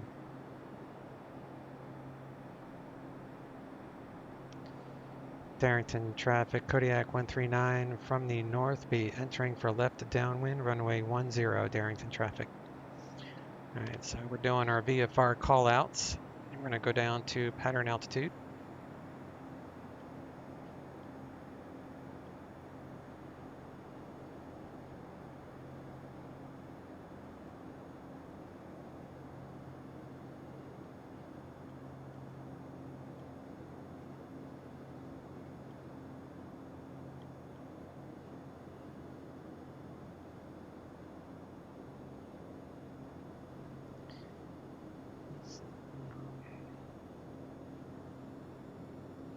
It's like logging company or something down there. Yeah.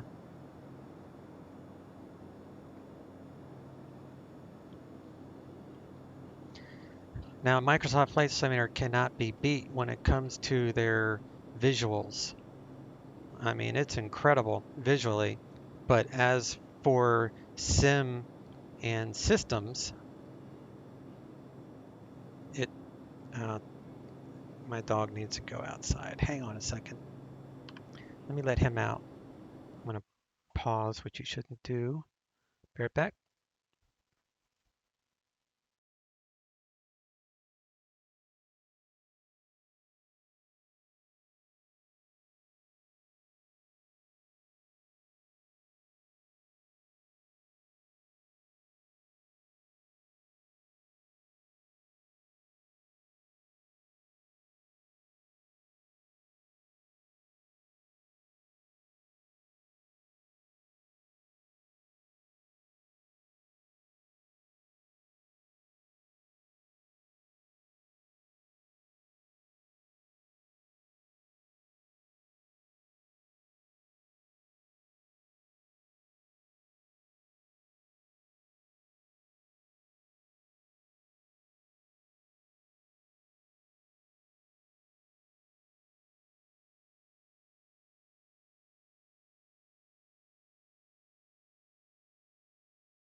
All right.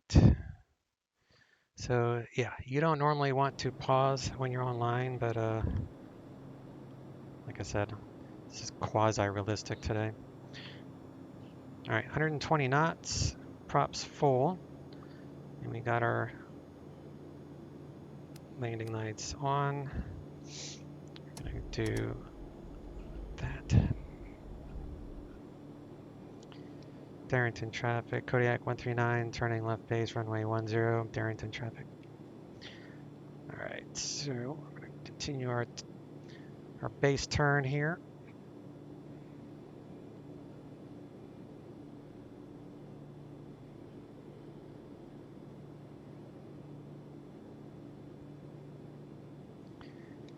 Darrington traffic, Kodiak 139, turning final 10, full stop, Darrington traffic.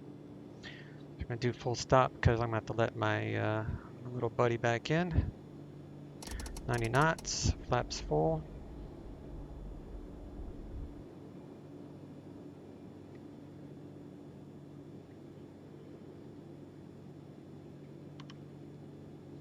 This is like a very narrow runway.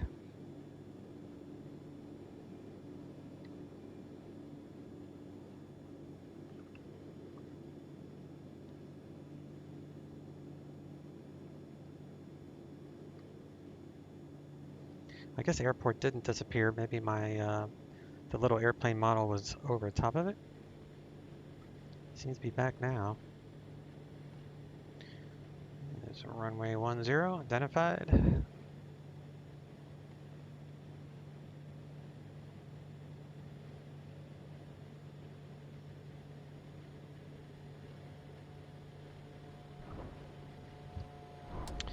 All right, flaps out.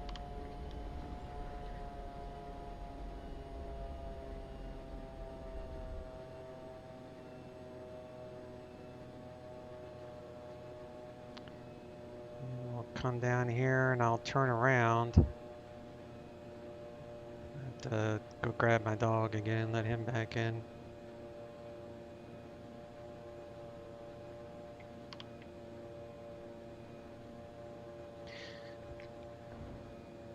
And there are some great ERJs. Yep. There's, oh, the ERJs are, they look really good. They fly well. They look nice. If you're talking about the ERJs made by, crap, what is their name? It's not SSG. They have E-Jets too. It's the other one, not SSG.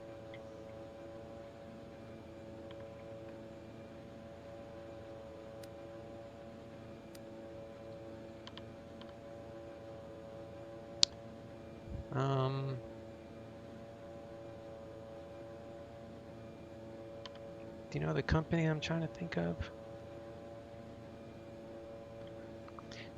Anyway, the ERJs that are out there by this one company that I cannot think of their name, they have a custom FMC, and it's not very good. It was very aggravating to me because I owned their E-Jet, like I have the 170 of theirs, and that 170 has always given me issues.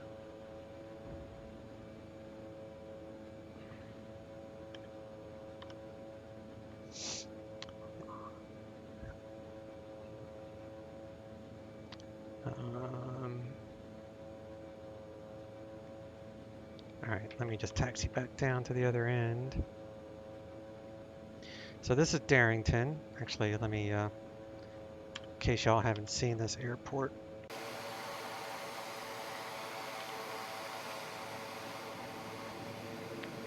It's made by, or it's sold by Orbix.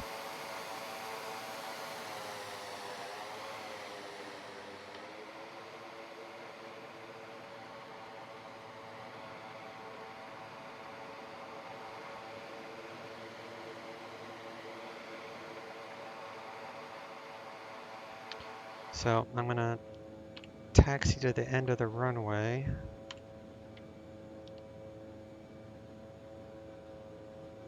Reset my trim.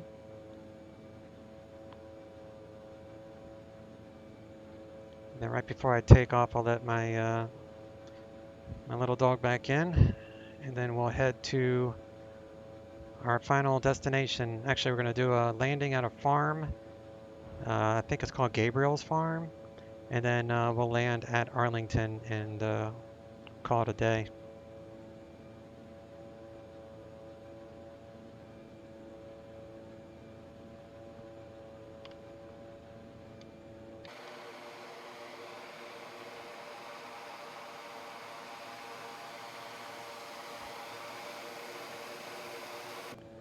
I also used to fly RC aircraft. I've owned quarter scale RC aircraft. I've had 3D flyers. I've done a bunch of stuff with RC stuff. That's even more expensive than this hobby. I don't do it anymore. I don't have any of that stuff. I sold it all. I needed the money at one point in my life. And I haven't gotten back into it just because this year sucks, for one. Can't really be around people, so what's the point of going to an RC field if you have to wear a mask? Alright, let me put the brake on. And I'm going to go let my dog back in, and then we'll head on to Arlington, so I'll be BRB.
maybe. All right, so we are at Darrington. Have this set up. Let me reset that center. We got landing lights, taxi lights, strobes, pitot heat.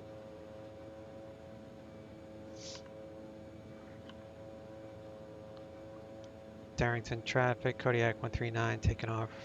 Runway 28, straight out departure, Darrington traffic. All right, let's go. We are clear left.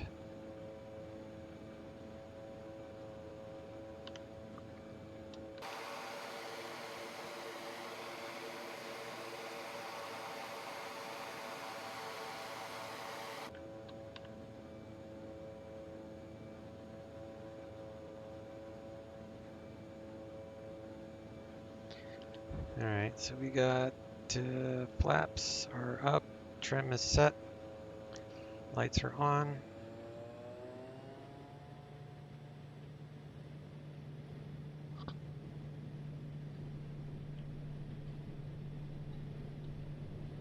It's 50 knots. And 70. We're up.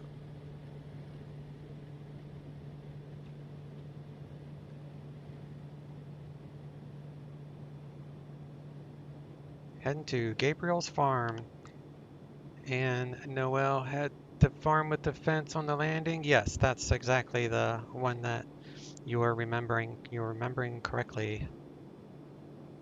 Let me back off the prop a little bit out of the red. Whoa, that really affected the torque. It was weird.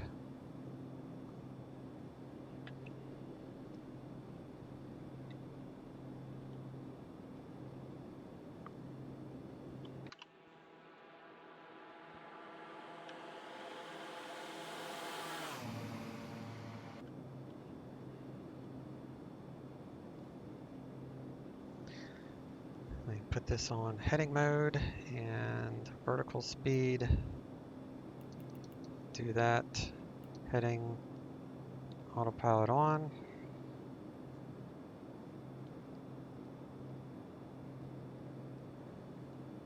We'll take her up to 3,000 feet.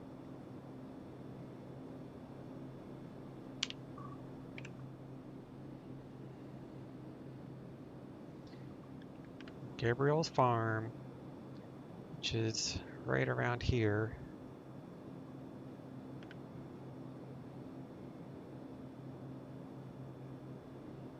And Arlington,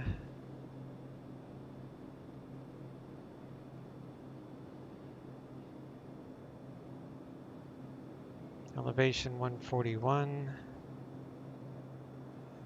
An obstacle course, yeah, it is an obstacle course, you're right. Arlington, CTAF 122.72. So let me put on 22.72. I don't need AWAS because I'm using custom weather, so there's really no point.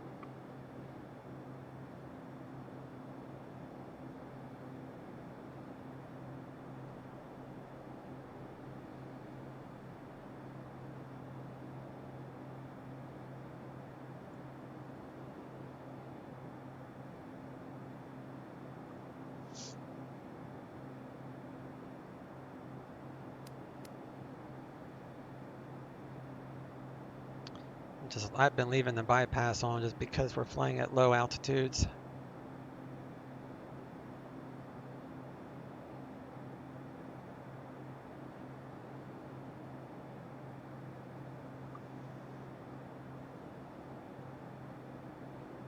The scenery looks great.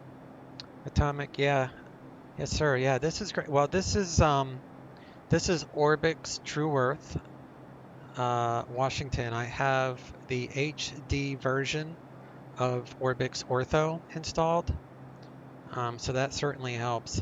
I have the SD version of Orbix Ortho for Oregon and all of California, but Washington State, because of the bush flying that I do every now and then, like today, I wanted the HD package just for that reason alone.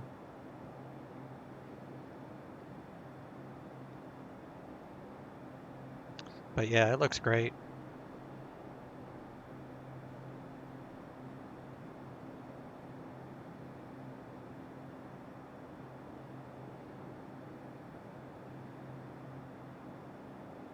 We are on our last stretch of this trip. Now I know I need at least halfway on the fans to set to even get it close to 20. For some reason the automatic doesn't adjust the fans.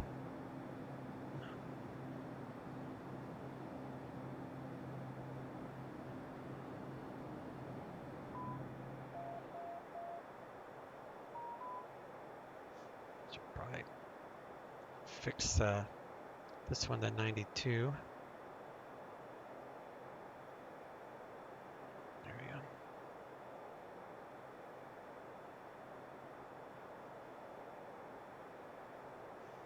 You can even see where they have the cutout for the power lines.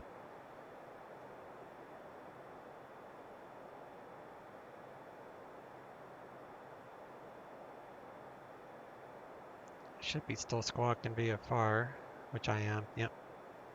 It's like one of the main rules, you know, if you're flying VFR, you got to be squawking. But there's no airspace around here that I need to worry about. We just have to look out for drones, which I haven't seen any. It's probably not a whole lot around. Let's see if there is any around, actually. There is some, but not where we are. You can look here real quick. And this is the PilotEdge drone map. So this is where we are. And these are all drones, but we're not going to run into them, I don't think. But that's why I fly on PilotEdge when I do the bush flying, because of the drones flying around.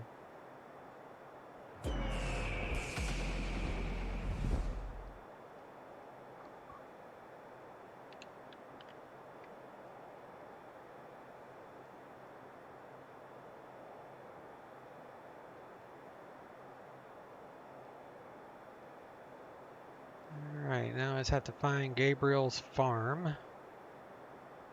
which is up here somewhere.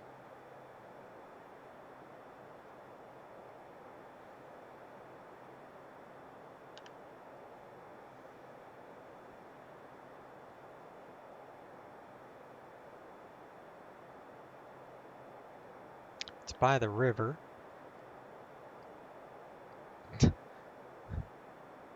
Down by the river in a van.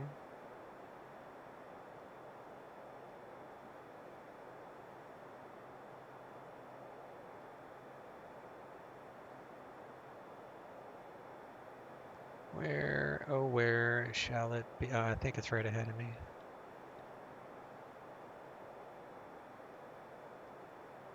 I have so much scenery loaded for this flight, it's crazy.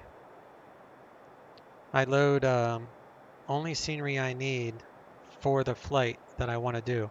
Otherwise, I store all my scenery on a backup drive, because a lot of scenery has plugins, and if you load all your sceneries, then all those plugins are working, and it can just mess things up and give you headaches. So you don't want thousands of plugins going on at once.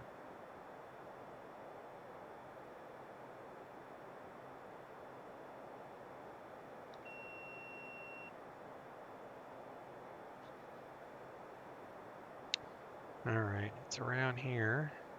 I think that's it.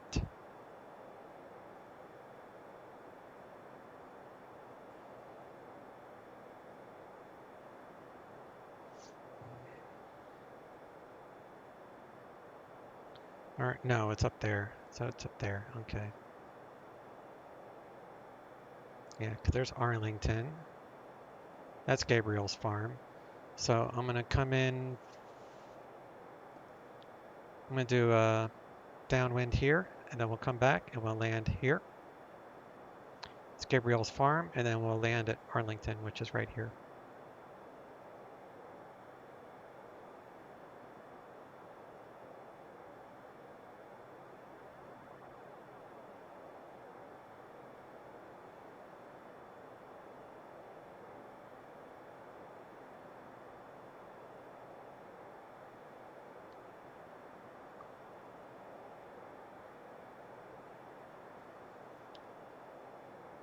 I'm glad y'all hung out with me today. That was made it a very entertaining trip for me.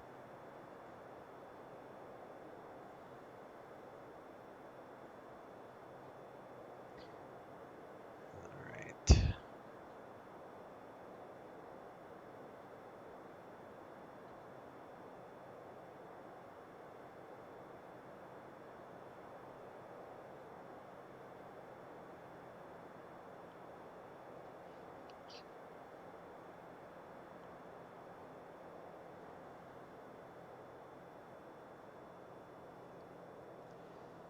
All right. Going on our downwind here.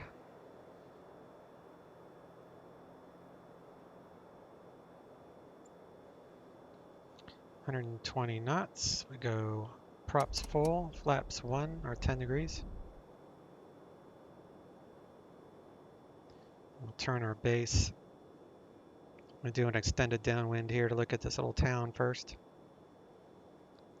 Little extended downwind, 100 knots. Prop forward, all that's forward.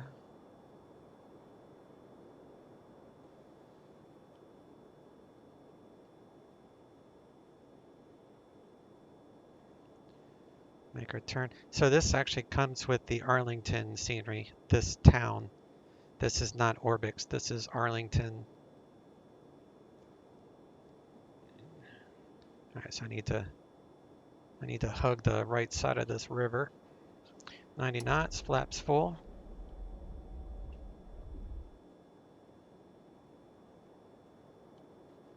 And turn on our landing lights and all that jazz.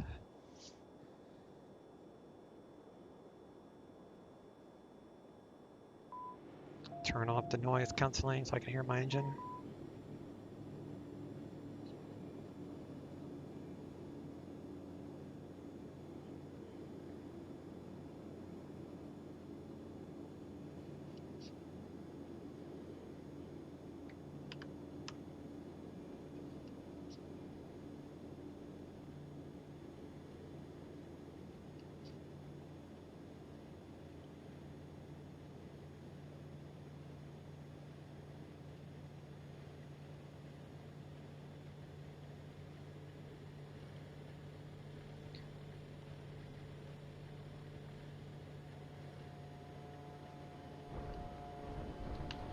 Reversers, flaps out.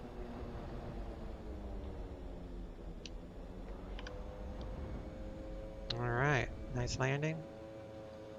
Pull a UE down here. Okay.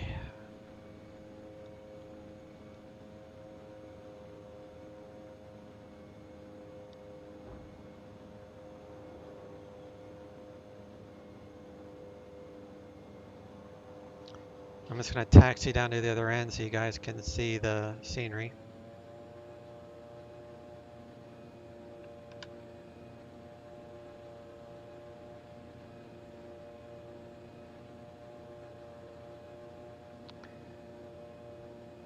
Called Gabriel's Farm. Yes, Noel. Lots to see and fun. Yeah, this is a great flight. Of course, you have to buy all the. I have the sceneries that you saw today. That's payware. Is this one? Darrington, Anacortes, and that's it. Three payware sceneries, and the rest are off the org. All the islands were free.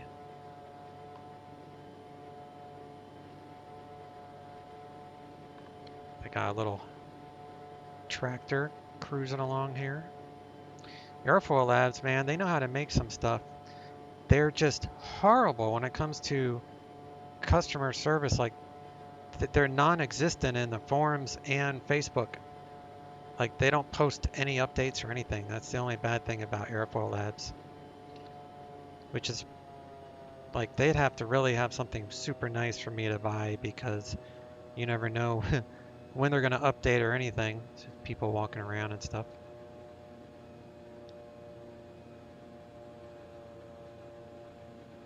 You got Gabriel's Farm.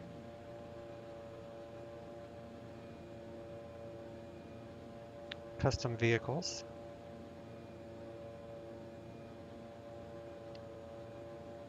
And a picnic, apparently.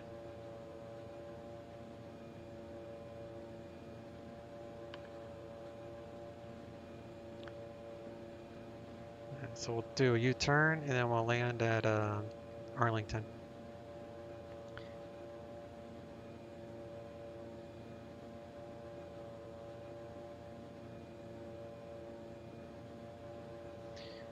And we'll land on runway 34. Alright, everything's full, props full. Flaps are, I'm going to do short field, so flaps for takeoff. Trim is set. Let's go. Brakes off. Short field looking for 65. It's 50. 65, rotate. Climb like the Dickens. 87, flaps out.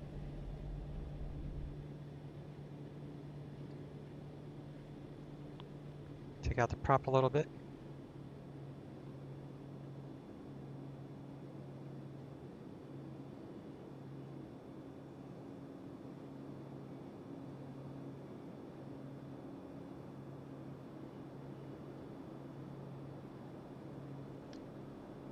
All right.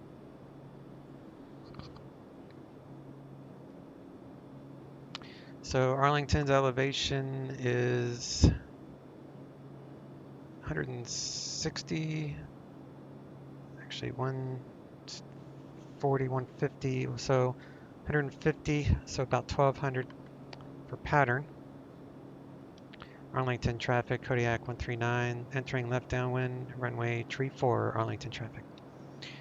All right, so we are now in the downwind in the pattern, and all that is on. We're fine there. This is Arlington.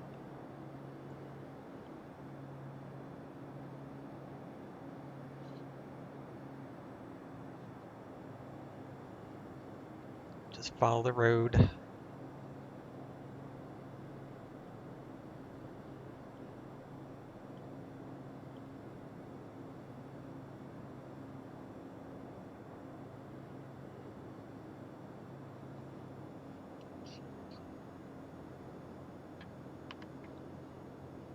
Final destination is Arlington. Yes. Yes, affirmative. I've been at this for just over 2 hours now. It's about as much as my back can handle. Arlington traffic, Kodiak 139, turning left base, runway 34, Arlington traffic.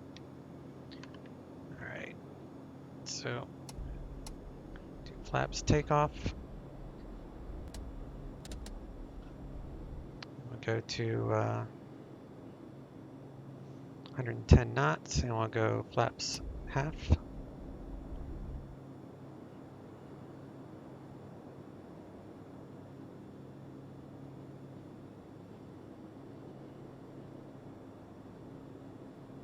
You can see the shadow. That's cool. Arlington traffic, Kodiak 139, turning final, runway 34, full stop, Arlington traffic. All right, 90 knots, flaps full.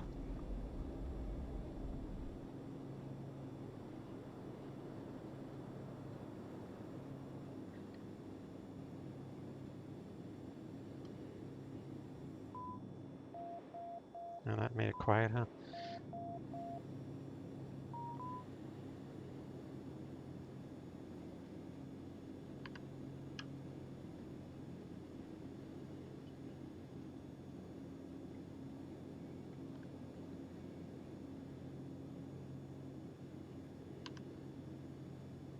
Looking for one red, one white on that marker.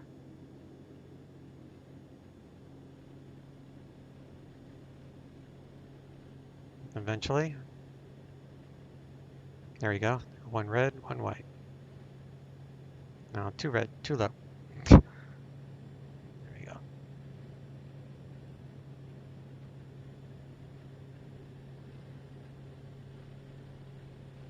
plenty of runway on this one.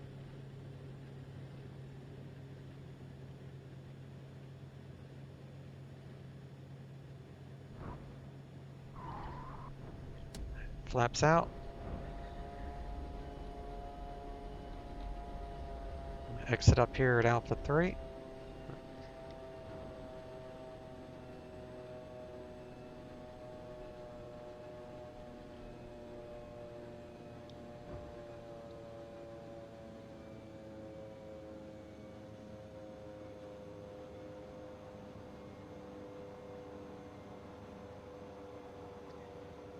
Arlington traffic, Kodiak 139, exiting the runway, taxiing the parking, Arlington traffic. Alright, we are off the runway, so we can turn off the landing lights and strobes. And we can also turn off the pitot heat.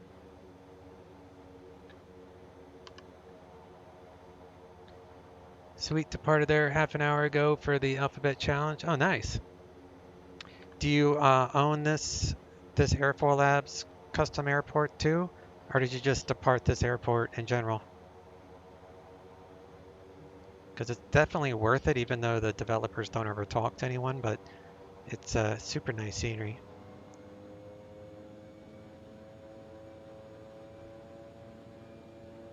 They like their walking around people.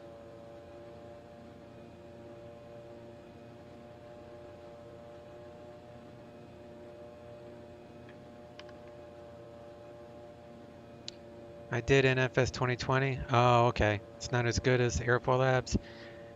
Yeah. Did the hotfix fix the crash to desktop that everybody has been complaining about? I haven't updated Microsoft Flight Simulator because it's just too buggy. I haven't updated or flown that in a few weeks.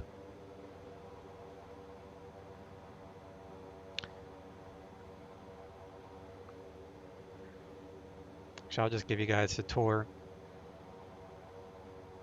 of Arlington, and then I'll shut her down.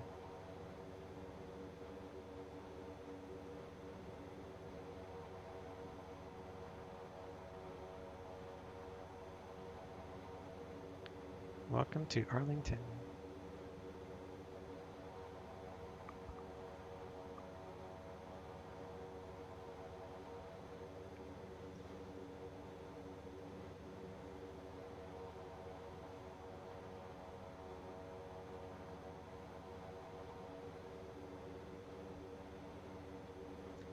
They have their King Air hanging out there. Nice seaplane.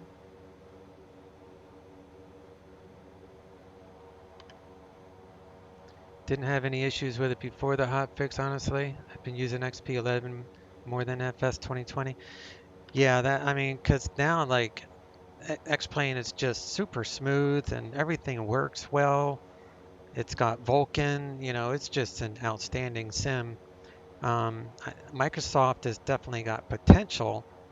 Visually, it's unmatched right now, but system-wise, it's crap. So I'm just waiting. Like, I'm hoping that by the time Airfoil Labs, I think I said this earlier. Sorry if I'm repeating myself for everyone that's been hanging out with me.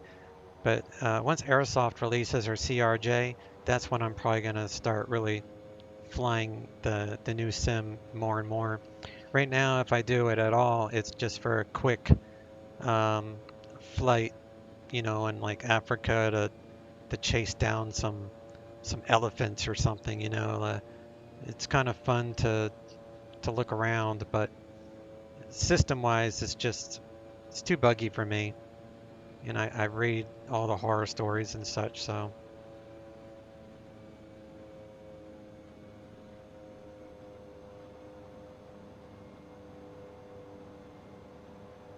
Alright, we're going to cross this runway.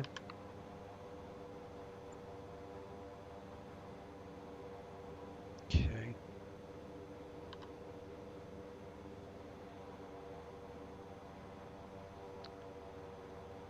Apparently I entered a runway.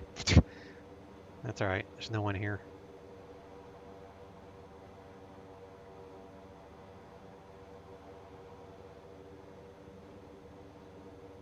just wanted to show you guys these hangars because they're pretty nice.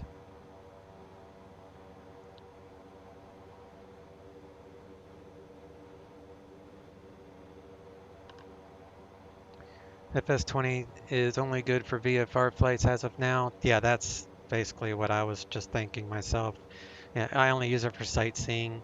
But my main enjoyment when it comes to simulator stuff is I fly online, you know, and I talk to ATC, and that's just what I enjoy. So Microsoft is not quite there yet to where you can have a good experience because the systems are so messed up.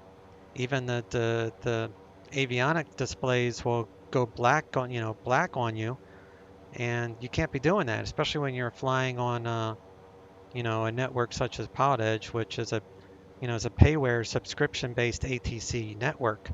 So I'm paying for a service of professional air traffic control, and then with Microsoft, the systems are horrible, so it just makes for a bad flight for me, at least. So now, if you're just going to do a VFR flight on PilotEdge with Microsoft, then I feel like that would probably work okay, but otherwise, yeah, not so much.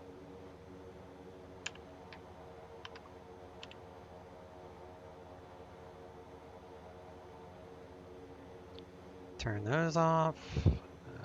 Taxi off. Turn off those buses. That's off. We will do that. And then we'll do fuel cutoff.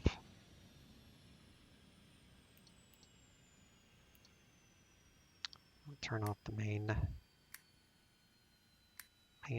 Why is that not going off? Oh, the generator's on.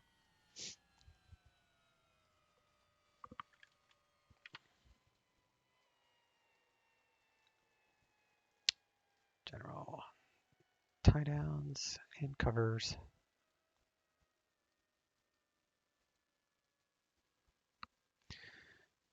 So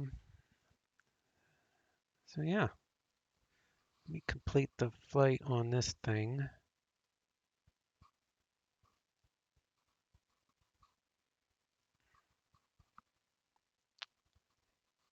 And let me sign off the line. Disconnected. And then we'll do a replay. Actually, let me undo those things, and we'll do a quick replay of the landing, since it's the only replay I will be doing.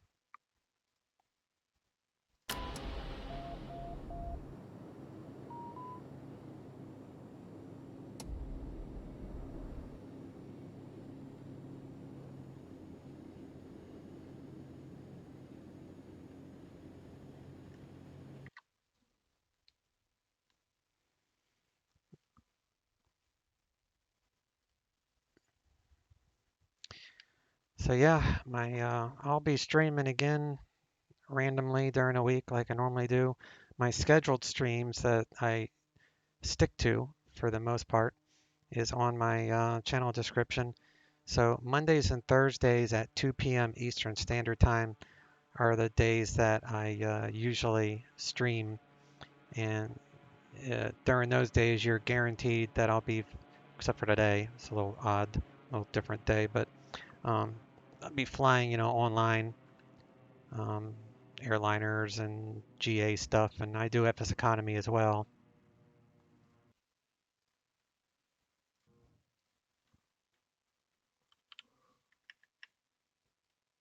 So yeah.